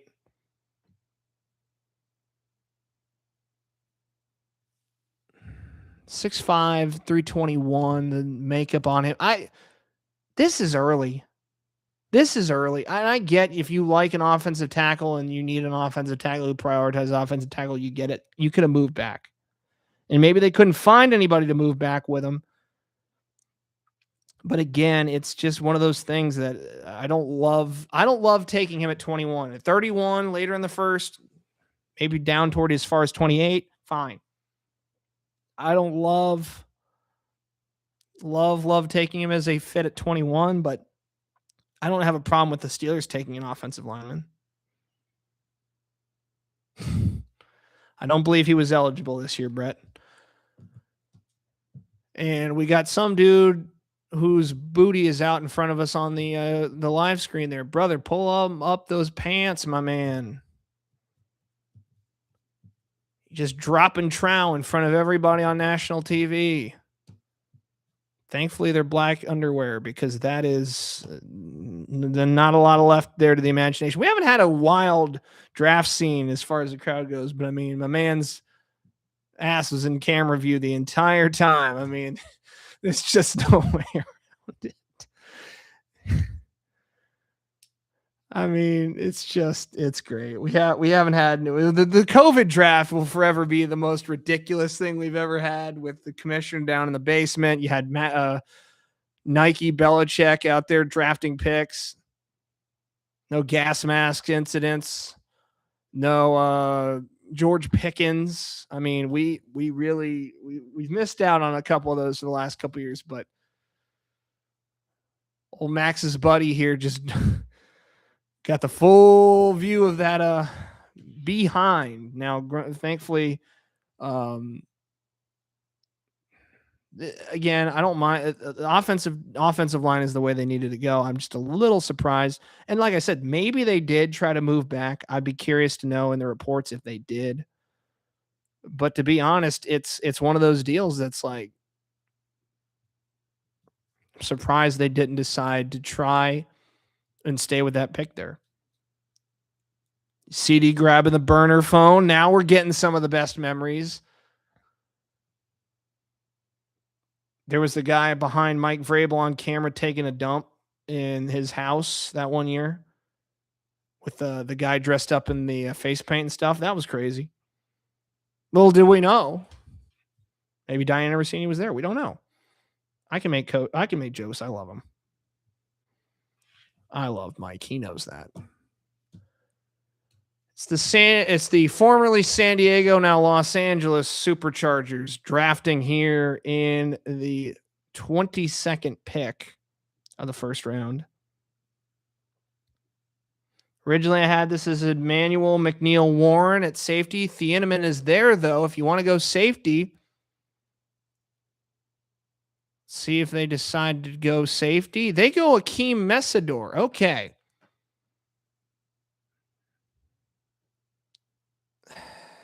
I thought prioritizing safety would have been the play here. Messidor is a good edge rusher. He was probably in the mix. Probably in the mix there with Howell and a couple others. But Messidor to the Chargers. I don't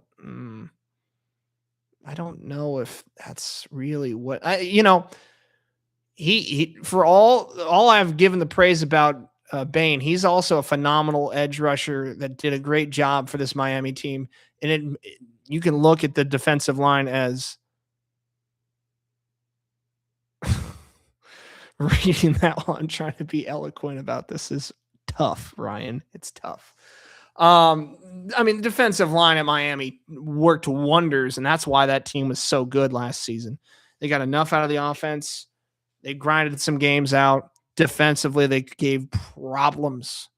And Akeem Messidor is half of that equation with Ruben Bain on the other side. So again, I'm not faulting Messidor as a talent. I like him a lot. I had him one pick away, or I had him at this pick right here, which is now owned by the Cowboys. So he goes a pick ahead. I'm not really bothered by it as far as where he's picked. I have a problem with the Chargers getting him. I think they needed to prioritize the secondary. So, and you had two great safety options available. You could take your pick at 22. Go full Mel Kiper and just melt down that the safeties aren't going like Shador Sanders last year. I could do that. I mean, you look at the draft board, working it out. You got to get Shador Sanders in the first round. I don't know where on earth he fell back into the 6th round. That's because people don't know how to evaluate quarterback talent. Jimmy Clausen, Tim Tebow, all these options. I'm telling you, Shador Sanders could have been the guy. You left him out there. He's going to be in Cleveland. He's battling Deshaun Watson. Just do something like that for Mike Kiper. It's not great. I had to give it a try. I have a hard time telling me it wouldn't be a great pick.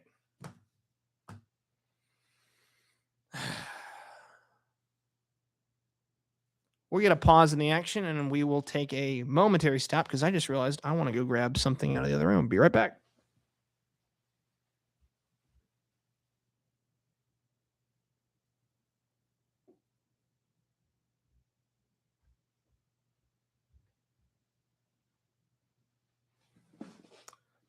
Back like that. We're like a nightmare. We always come back. No free plugs, but needing a little hydration of the Coke Zero variety.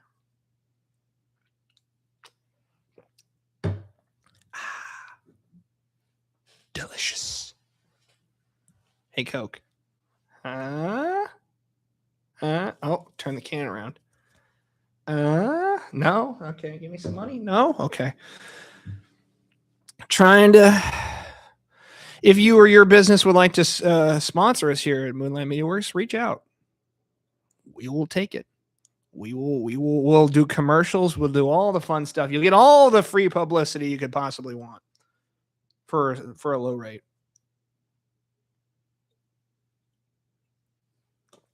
So let's review for a moment, shall we? Let's revisit the board, shall we?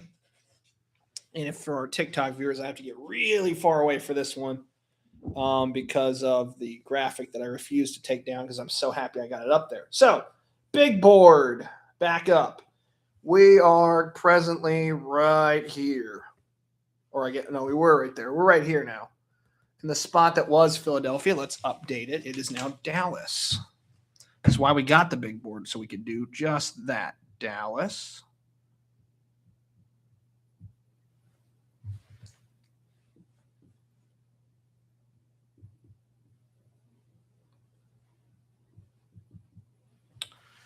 So Philadelphia and Dallas making the swap. Philadelphia takes over at 20. Dallas takes over at 23. You got Cleveland behind them at 24. And let's move this mic back so you can actually hear what I'm saying. You got Cleveland there at 24. Chicago might actually be the big winner in this first round because the talent that gets to them at 25 is improved. That's the interesting part of the equation for me is you've got top safety talent available. You've got a wide receiver group that still has a couple good names out there. Some edge rushers available. Caleb Lamu out of Utah. I still think Lamu gets into the first round. I'm starting to think that. I didn't put it in the last mock there, but I'm starting to think he gets into the first round. With the way we've seen offensive line talent going, could definitely see it. Dallas, the most popular team here in Pittsburgh all those years between Roger Staubach and Tony Dorsett and all the boys coming to Pittsburgh all those years. See if, in fact, Dallas goes a number of directions here. Thought they might go Caden McDonald with the pick. They go Malachi Lawrence.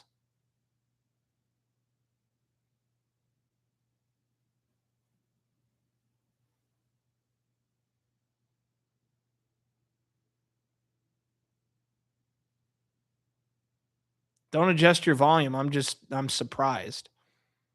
I'm trying to give the old Burt face.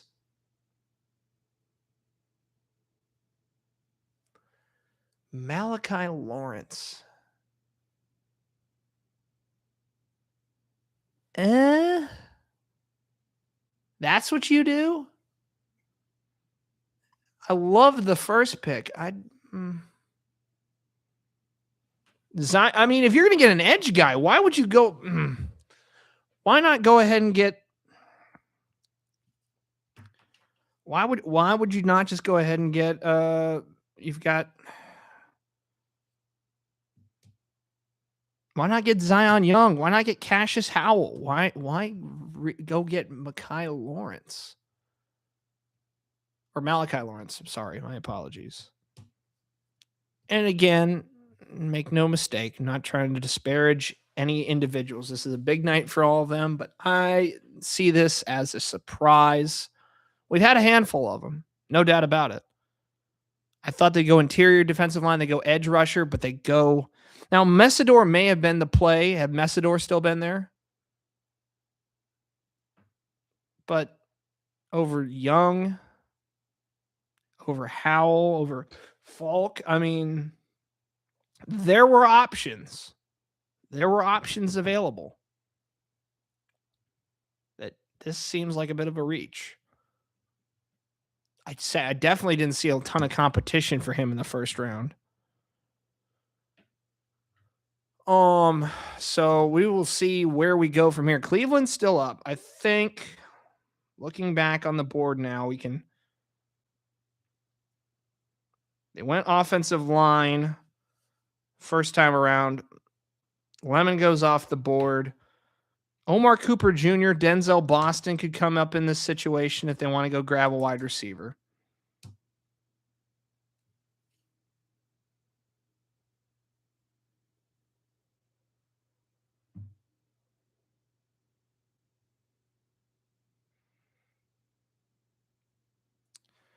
Need help at let's see here. They're going to be looking for help at wide receiver, offensive guard, corner. Ooh, we haven't talked about it.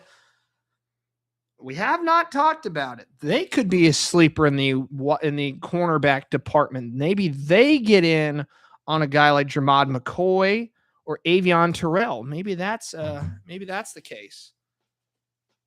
I don't know. That's interesting. That is very interesting. Had not thought about them in a cornerback capacity, but clearly they didn't prioritize getting the best one, considering they allowed Kansas City to move up and take that. Getting one of the picks they got from Jacksonville last season in the Travis Hunter deal.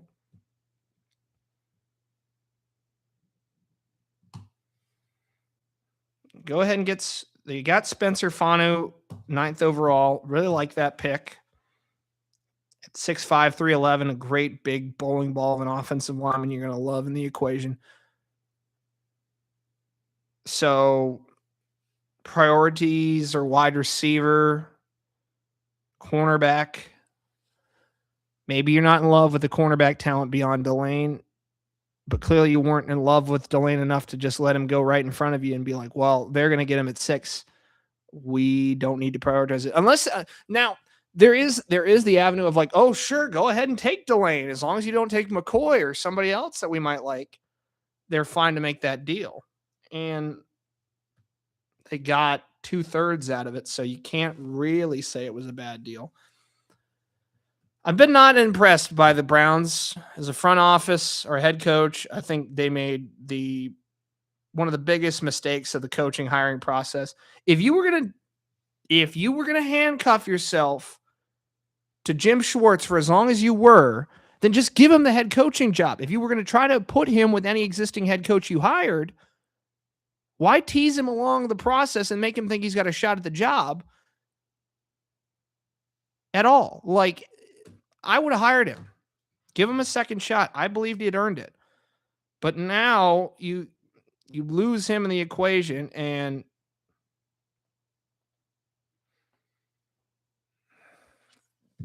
what they pulled in from the Travis Hunter trade in some cases worked out. You had Mason Graham, Quinshawn Judkins, Dylan Sampson, and the 24th pick.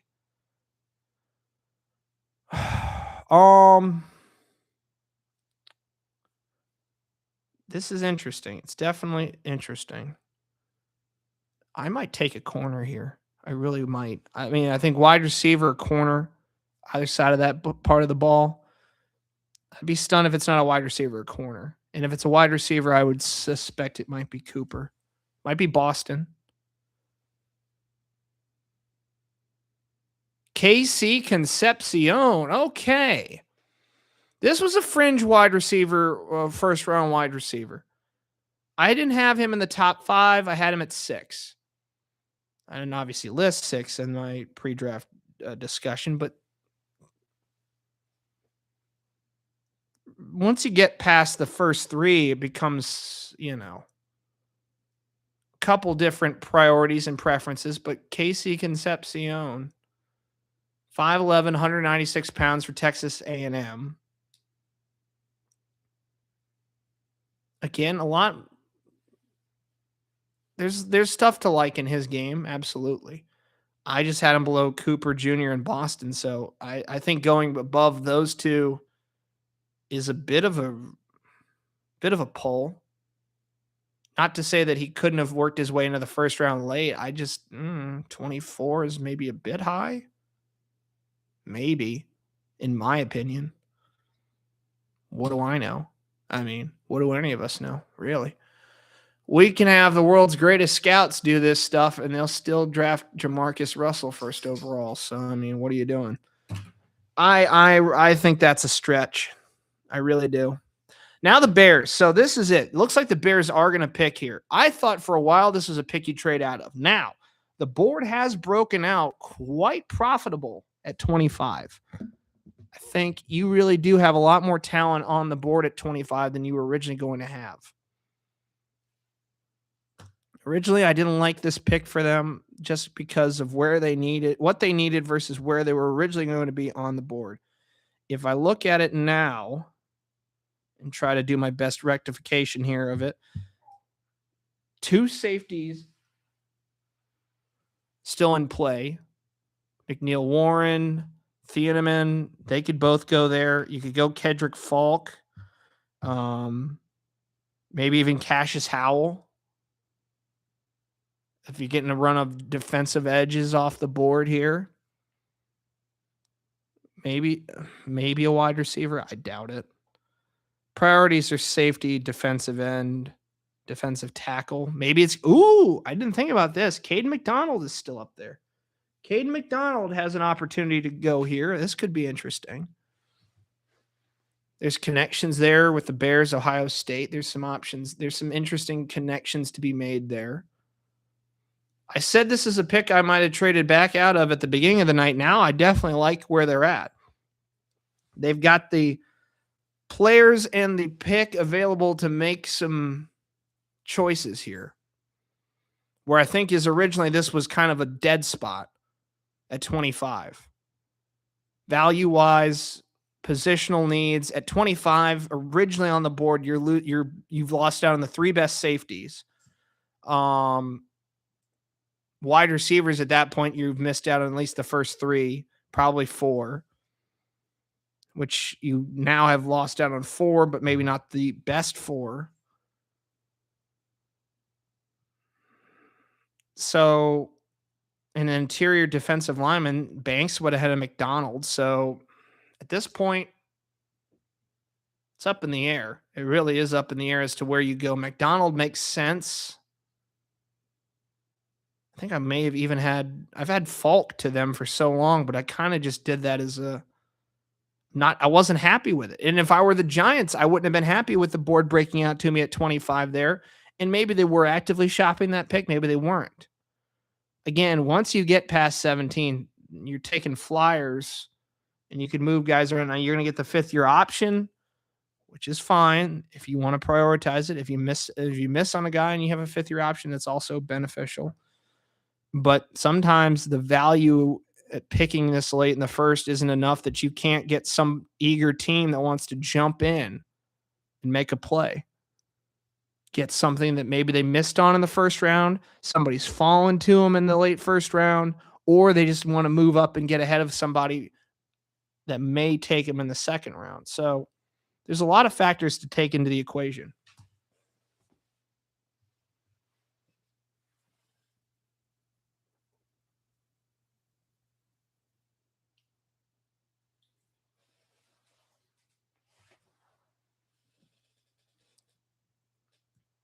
It's definitely not brought to you by, but this last hour of the broadcast is powered by Coke Zero. Big fan of the Coke Zero with the cherry flavor. Big fan of that.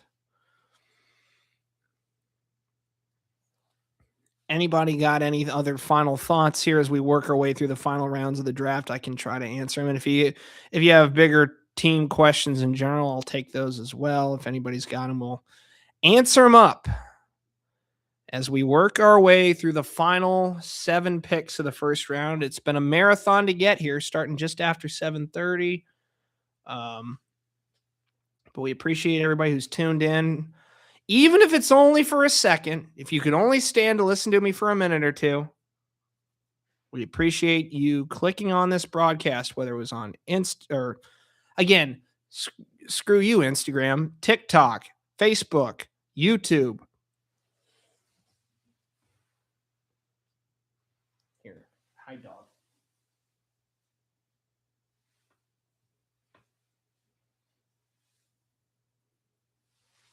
Poor dog's like, when is this draft over? I want to go hang out with Dad. She's a good dog. She sits quietly. She's been in here the whole time we've been doing this. So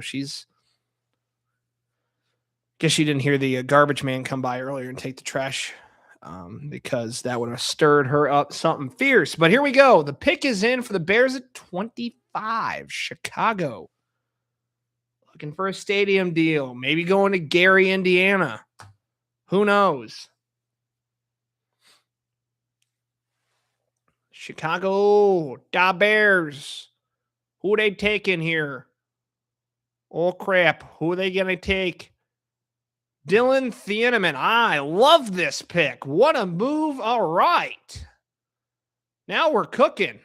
Turn up the heat, baby. I feel like we were getting a little complacent here. Now we got some back to some sort of semblance of order here.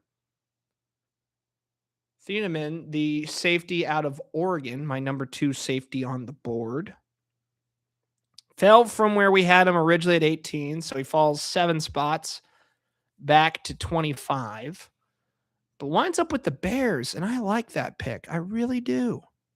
I like that a lot. The Bears are trending in the right direction. I really, between what Ben Johnson did in year 1, what they got out of Caleb Williams is enough for now. They could have gone, and they still got room to work here, but I like this pick at safety. You want to bolster that defense, great place to start would be in that secondary, and getting the safety out of Oregon is a great starting spot there as they continue to work on that defense, making the NFC North just a little more difficult defensive. I like this pick a lot. Once we wrap up the first round, before we wrap up and we end tonight's broadcast, I will give you my favorite picks of the first round. I'll give you my 5 favorite picks of the first round. Notwithstanding number 1, because that's just obvious. Even if I didn't like it, it wouldn't be something that I would, sit there and nitpick to death. You need a quarterback. There's 5. I'll do the 5 favorite, and then I'll give you my 5 least favorite. How about that? That's the negotiation. That's the deal I'll make here. We'll go 5 and 5 as we wrap up the first round. We've got 6 picks to go. It's the Buffalo Bills, and they are trading. I believe they're trading out of 26. So we thought Chicago might trade out of 25. Buffalo trades out with Houston at 26. So we're going to assume this is a pick swap at 26 and 28. Quick, let's go to the big board. The board. Oh, yes, the board makes another appearance here tonight. So we had originally Chicago. I feel like John Madden when I do this. Gotta get a seal here. Boom. You got Chicago. That was where we had the next spot in line. We thought someone might move. They don't. Buffalo was in the area. I think I had them at Howell. Cassius Howell as one of the players to look at there. Houston clearly wants to move ahead of Buffalo. Buffalo's fine with that. So I could see this being a number of things for Houston. Let's see if I put the board down for just a second. I love the board. The board is great. I'm going to use the board in the podcast more.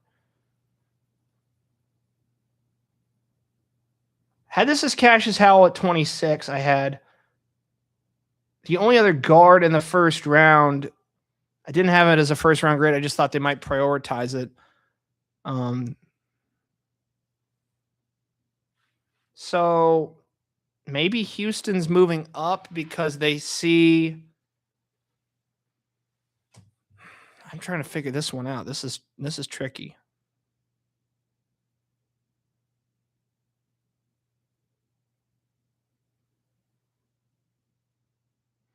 Offensive guard was their big need. Guard, center, offense. See, and this is the problem. This is what's confusing to me. Guard and center are not first rounded graded outside of the one that we gave earlier on to the young man from Penn State. So realistically, I thought it would be a reach to go for a center in the first for anybody. If it's an offensive guard, then it's really only got to be Manuel Pregnon, the player out of Oregon. So it's interesting. We'll see if, in fact, it's Pregnon, or maybe they decided they want to get aggressive, and maybe Caden McDonald. McDonald's one of my best players left on the board. McDonald. Let's see. I'm going to start checking some of this stuff off because I've had to.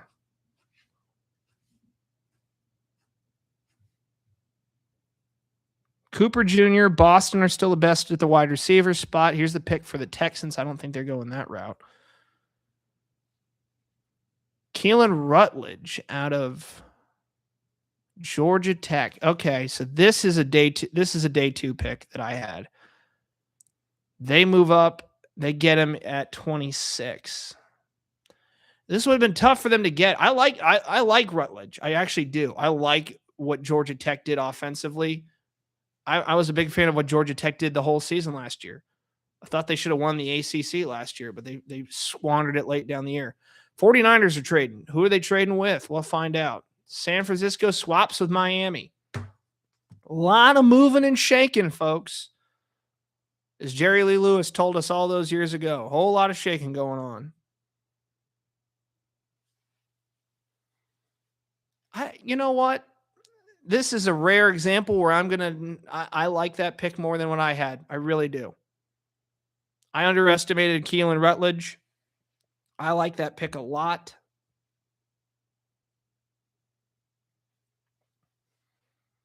I don't know exactly if he matches what Houston does, but he's a big kid who can really, he's athletic enough to work. He might be overqualified for what they want to do in Houston, and that's probably the only criticism I can say. Like Miami under Mike McDaniel, some of the other teams that really get aggressive in that side of the things, trying to move linemen around, he makes a lot of sense. Houston isn't like immediately the most obvious situation for moving offensive linemen around and moving them out in the field to play on like sweeps or runs like that, unless that's something they want to do. But traditionally speaking, they just needed help. That offensive line was dog water. No offense, Charlie. But it's not good. It's very bad. And you could go around and start picking up pieces on the offensive line and going there and working. And I like Rutledge. I do. I didn't have Rutledge in my 5, but I do like Rutledge a lot. So that's interesting. I will admit that. That is interesting. Now, Miami here swapping with San Francisco. Okay, so did San Fran move out of the first round altogether? I need the update on this trade. Need the update as to why, where on earth,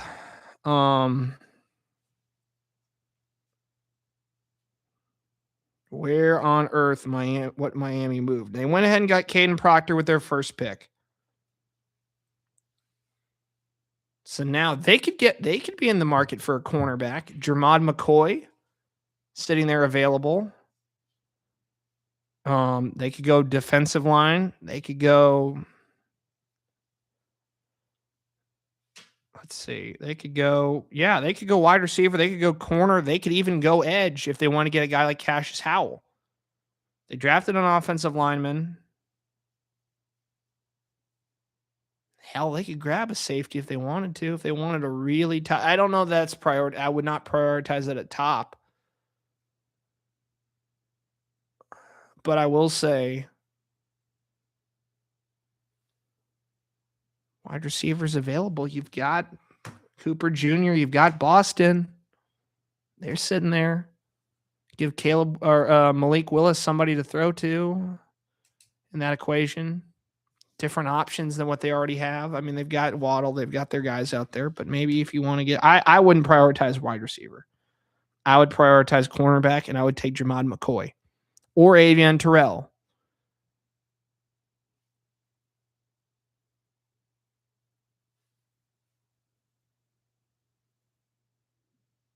Just a thought. So we'll see what they decide to do.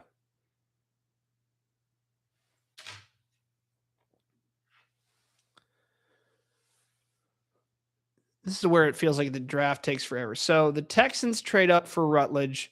Dolphins trade up at 27. Interesting to see where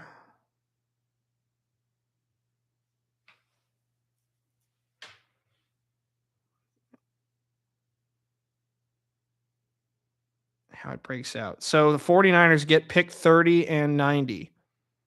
So they trade the 30th pick to San Francisco. And the Niners also get number 90. Okay. It's not a bad deal. If there's somebody Miami liked enough to do it. Giving up pick 90, not the end of the world.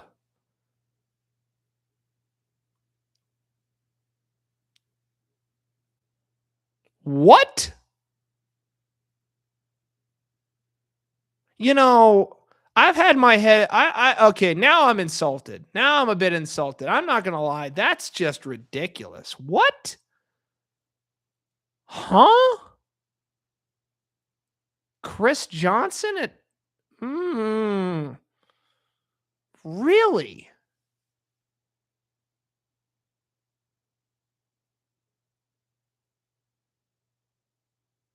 Over McCoy? Terrell? What? That's why they're the Miami Dolphins. I mean,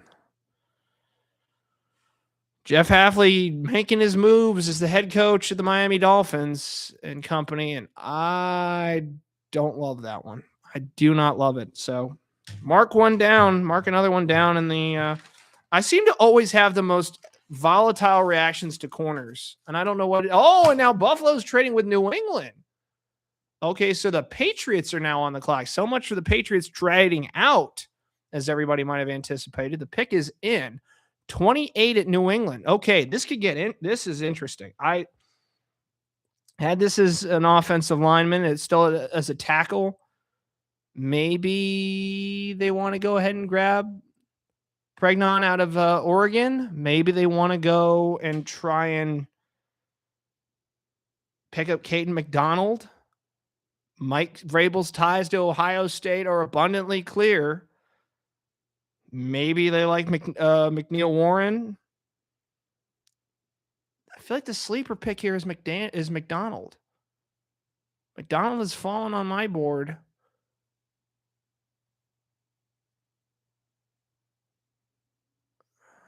This guy, I think this is McDonald.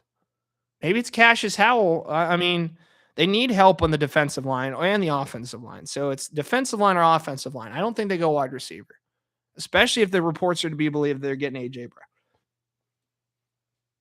And that's Adam Schefter saying that. So don't have to have the same level. Let's see here. The New England Patriots select. Where do the Patriots go with this pick at 28? They move up. I want to see what the return is. A lot of back and forth swaps. Caleb Lamu. Okay. All right. We suspected he would get his way back in. This was my my fourth best offensive lineman on the board. New England Patriots get him at 28. This is a great get. Regardless of how you feel about Will Campbell, I'm a Will Campbell believer. I believe he played hurt through the entire postseason. He rushed back to try to help out the situation, exacerbated it. This is a great compliment, regardless of who you keep at left or who you keep at right. This is a great addition. I love this pick. I think this is great. I was high on Lamu. I was high on both the Utah offensive linemen. 6'6", 313-pounder. Don't know what on God's green earth those dance moves were, but I'm not here to judge. Left tackle. I mean, the offensive line prospects out of Utah this year just look phenomenal. And big enough and able to get downfield in a hurry. Run game, big deal in New England. You've got Travion, you've got Travion Henderson, you've got Ramondre Stevenson. There's a lot of things they like to do there, and they needed to protect Drake May better. That's abundantly clear from what we saw in the postseason. So I love that pick at Lamu.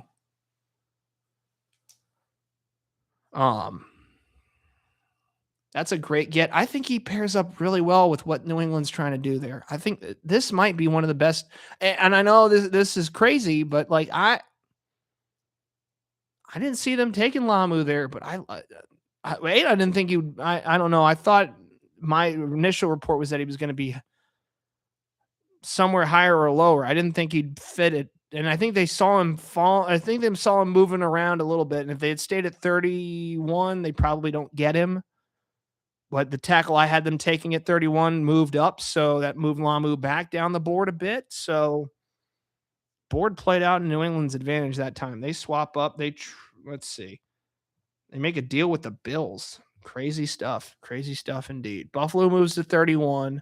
Kansas City's on the clock. They were originally at 29, so they got this pick from the Rams, the McDuffie deal.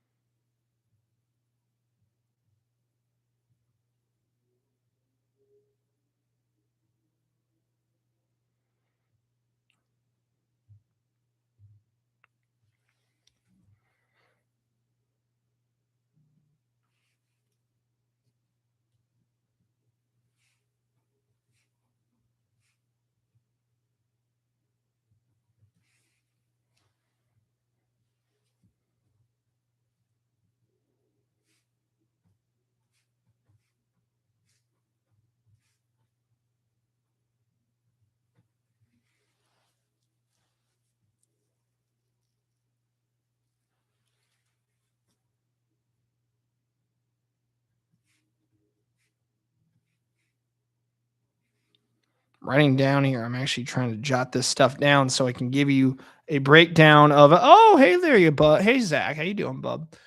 If you're just joining us, this has been a weird draft. I know you were watching. I haven't even seen what's been going on in the chats tonight, but love that pick of Lamu at 28. He moves up, or New England moves up to get him. I love that pick for them in that spot. We're moving through some offensive line talent.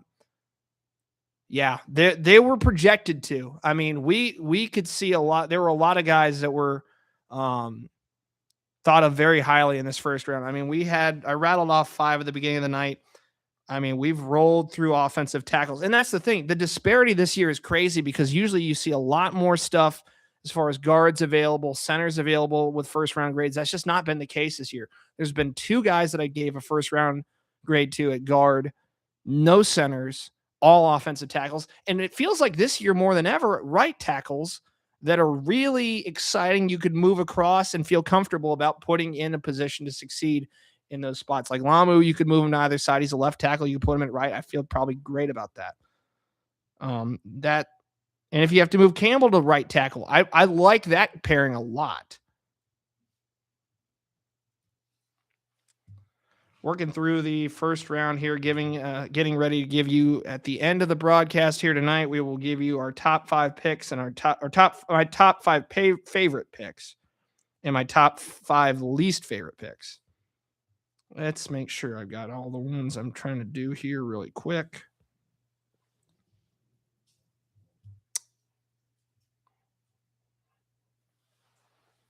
Got a couple more picks to get in here.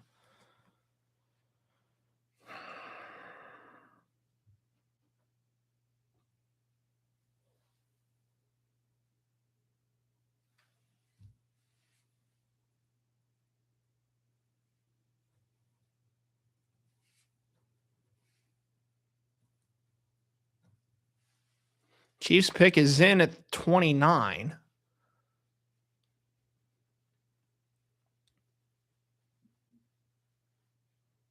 Let's see where the Chiefs go. So originally at 29, we had them going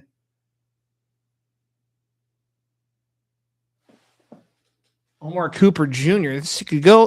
They could still go the way of an offensive wide receiver if they want to. They get Mansour Delane at 6, so they could add to the offense here. They want to add a wide receiver. Wouldn't shock me.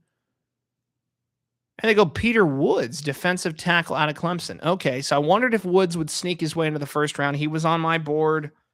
He was my third best interior lineman, and he goes off the board as the second interior offensive lineman, I believe. The crazy part of this is McDonald hasn't gone off the board yet. I have no problem with Woods going there at 29. I think that's a good play. I'm more surprised McDonald has fallen than I am that Woods jumped off the tape at anybody watching Clemson over the last couple of years. I mean, he's even in a bad season last year, he still stood out on that defense. And another move, we got pick swapping everywhere. Oh my, the Jets getting another first round pick. They've already got one of the best first rounds so far. I mean, I could easily give them 2 of my favorite picks in the first round, and they're going to get another one here. So let's see what they haven't checked off already. Let's see. The Jets. Where do the Jets want to go here?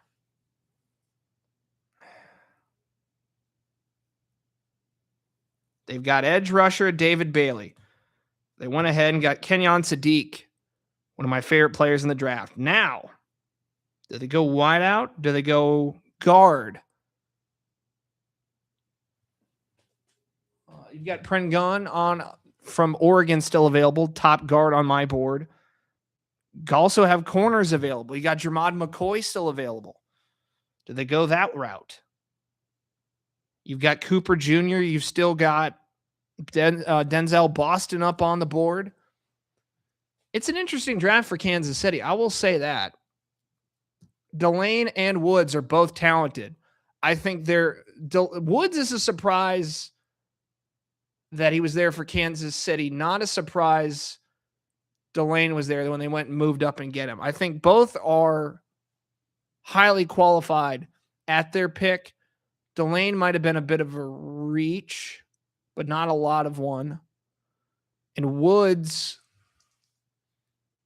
I thought would be an early second, knowing full well he could work his way into the end of the first. I thought he would probably go 30, like in the early 30s. So just ahead of schedule a little bit, but I like that pick. I do. Zion Young is still available. Jets have a lot of work to do, and they've done a good job so far addressing 2 big needs. Now we see if they go wide out, go guard. Maybe they go guard here. I'm thinking they might go guard. Only 3 picks left here in the first round. Omar Cooper Jr. Wow. Okay. So the Jets class is easily becoming my favorite of the first round. What world are we living in that the New York Jets have one of my favorite first round draft classes? This is insane. Omar Cooper Jr., the wide receiver out of Indiana, going at 30 to the Jets.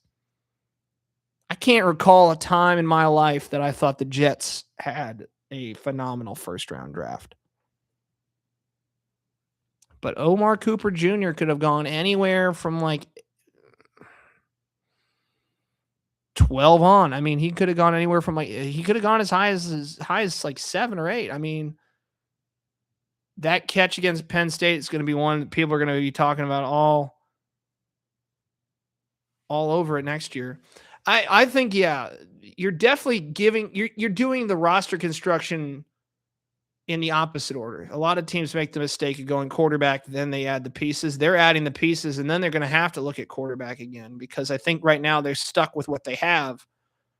And then I'm sure they'll take a flyer on somebody in the second. Maybe they take a flyer on a guy like Nussmeier. Maybe they take a flyer on a guy like Luke Altmaier, Carson Beck, something like that, just to throw it out there. But it's, 2 in the first round. Mm, I don't know where they'll shake out in 2, 3, and 4 beyond that now. It's kind of interesting. But yeah, I mean, the Jets doing a damn good job. They needed a lot of help after how bad they were last year.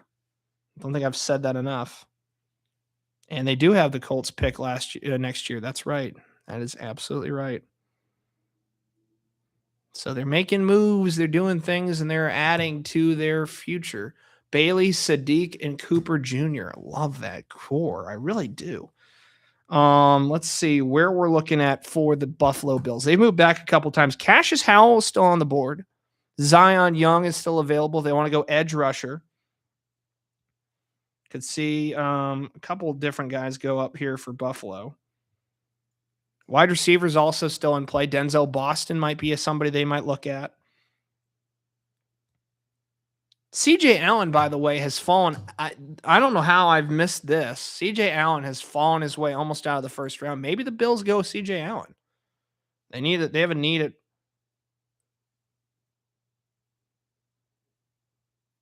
Oh wow, they did. They did just trade. Son of a gun.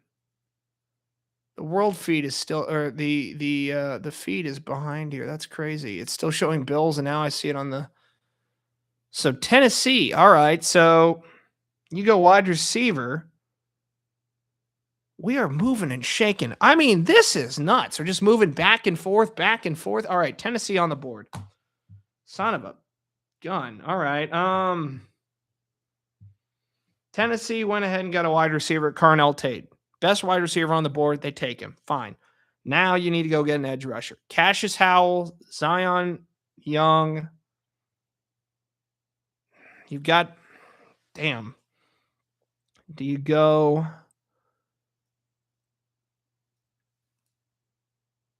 CJ Allen?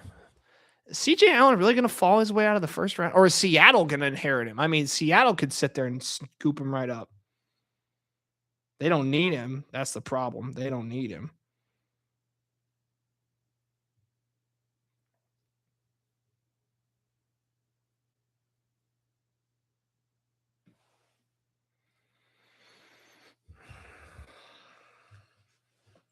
I really thought the Titans would address defense with their first pick, especially with Robert Saleh as head coach.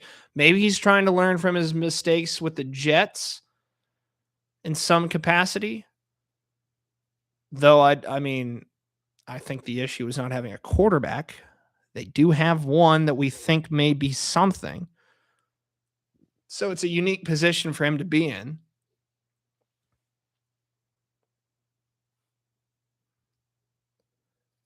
So the Titans are going to go. I'm thinking defense here.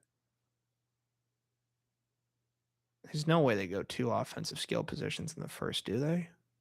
No.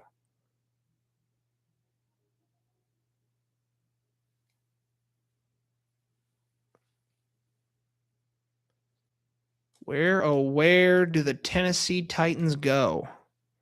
Carnell Tate with their for Keldrick. Oh, Keldrick Falk. Okay. All right. I had Keldrick Falk originally to the Bears at 25, kind of as a default pick for the Bears for a while. Falk was actually, let's see, on my board here, he was my 5th best edge rusher. And you know what? That checks out. I mean, he may not have been the sexiest of all the edge rushers in this draft, but he's a safe option. He's certainly somebody that I could see Robert Saleh taking a liking to. So that's not bad at all. Keldrick Falk with the 31st pick. So here we go. We got the last pick up. I'm going to write down. I'm going to finish writing these down, and if it happens here, we'll see what all transpires. With the last pick with the Seahawks, God knows at the rate we're going, they're probably going to move around too.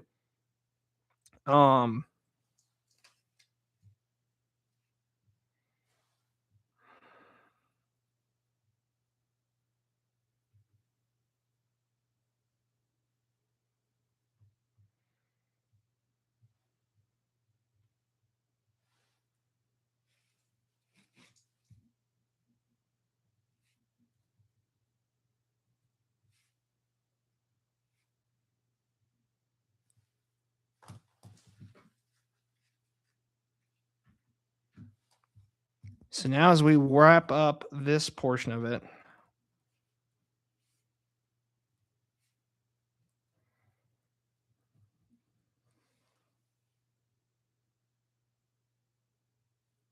trying to figure it's interesting. It's Seattle here off a title, you lose her. This could be a running back. I had it as Zion Young for a while. This could be running back 2 off the board here. You don't have Kenneth Walker anymore. Jadarian Lowe. This could definitely be Jadarian Lowe. I didn't think about it. We haven't talked about really beyond the open of this that Jadarian Lowe might be in the equation.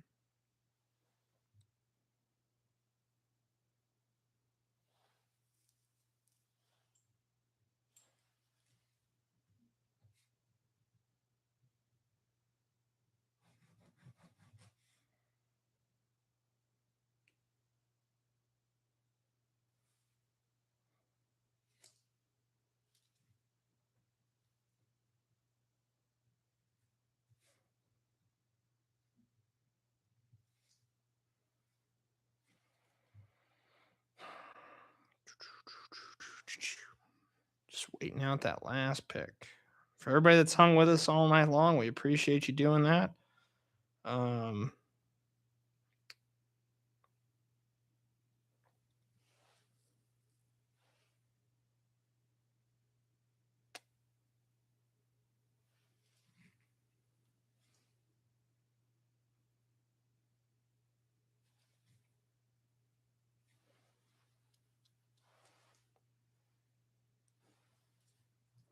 I guess I'm going to change this to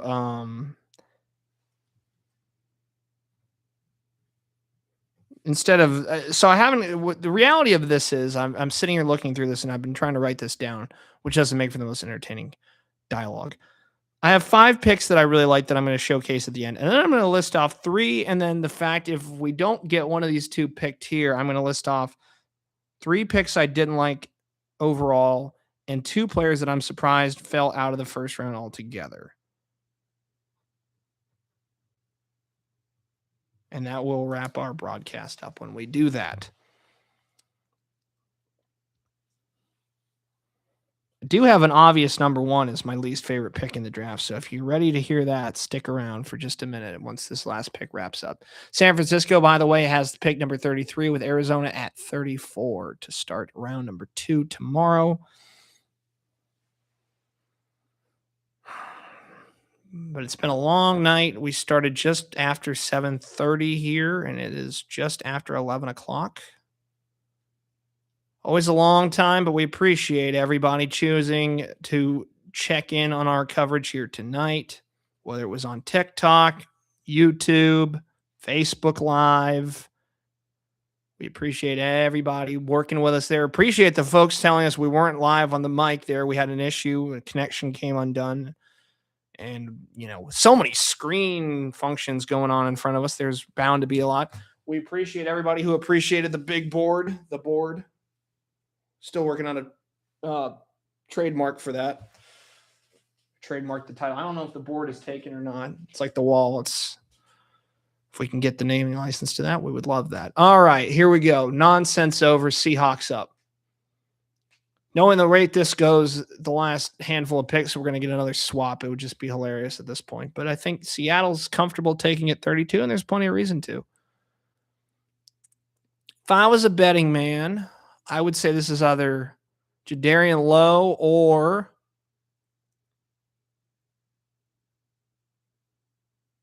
Zion Young. All right, folks, you've heard me spout off all night long. We'll see exactly where they go. If it's running back, I think it makes a ton of sense.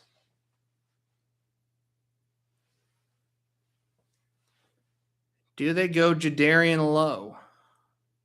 Go try to find themselves the next man up after Kenneth Walker departed in the offseason to Kansas City. Cashed in on a Super Bowl appearance and a big game in that one. Offense didn't do a ton in that Super Bowl, but you could be damn sure that Kenneth Walker did his part in the Seahawks Super Bowl victory back in February.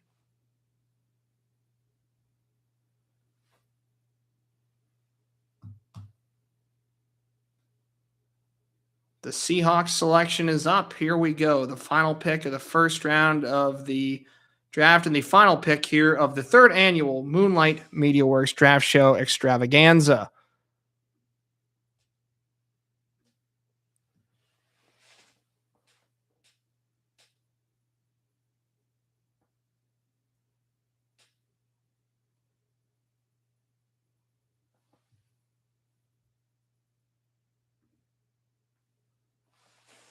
Seahawks, the reigning Super Bowl champions under head coach McDonald there. Jadarian. Oh, did I say his name? Jadarian Lowe. I apologize. Jadarian Price. Jesus, my brain is getting all sorts of racked up. But there you go, Jadarian Price, the running back out of Notre Dame. I like that. I like that pick a lot. It's funny that it's the same running back stable that produces the only 2 first-round backs we see this year, but Jadarian Price. Jadarian Lowe, I'm thinking of Vidarian Lowe, the offensive lineman. So I apologize to Jadarian Price, the 5'10", 203-pound running back out of Notre Dame. There you go. First round in the books. And it is time to give our final review. Crazy as it is to say it, I think the Jets had the best class of 2 or more picks in the first round. Favorite picks of the first round. Kenyon Sadiq to the Jets. Love that pick. Caleb Lamu to New England. Love that one as well. Ruben Bain to Tampa Bay. That's kind of a sneaky, underrated one in my opinion. I like that a lot. Caleb Downs falling to 11 to the Giants. I had him at 10. Thought he could go as high as 3. Falls to the Cowboys. I had him to the Giants at 10. Falls to the Cowboys at 11. That's great. Arvell Reese to the Giants. That's a great pick. I wasn't sure if Reese was going to go 2 or Bailey was going to go 2. Smokescreen kind of deployed itself there in the end. But I like that pick a lot. Some of the bordering on reaches, Delane, Tate as high as they went. Not bad on talent, just a little bit higher than I thought they would go. Here are the 3 biggest picks I have the issue with. Number 1 with a bullet, Chris Johnson to Miami. Jermod McCoy was on the board there. I had McCoy higher. I didn't have Johnson even in my top 3 corners off the board. So the fact that he goes above McCoy and, we keep going down the list here.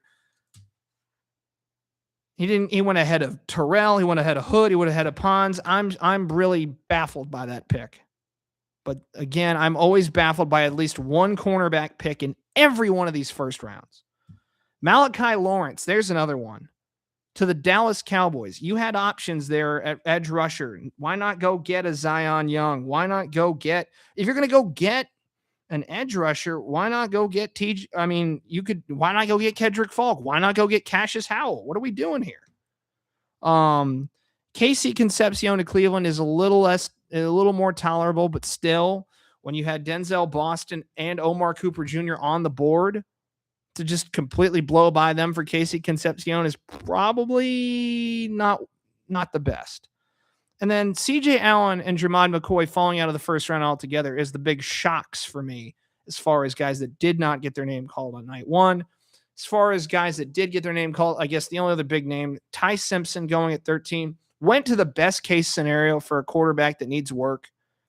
Was shocked that it was the Rams doing that. It seems like a very un-Rams thing to do, but they don't play with a lot of first-round picks, so they don't prioritize it. But they found a guy they liked. He's going to get to sit there and be, under the learning tree of McVay and Stafford for however long Stafford is before he decides to give out. But there you go. Those are the surprises. Those are the sights, sounds, and fun of the third annual Draft Show Extravaganza. Thank you all so much, each and every one of you, for making this the biggest and best Draft Show Extravaganza we've ever had here for Moonlight Media Works. But for everybody involved, thank you all for attending. I'm Collins Janis.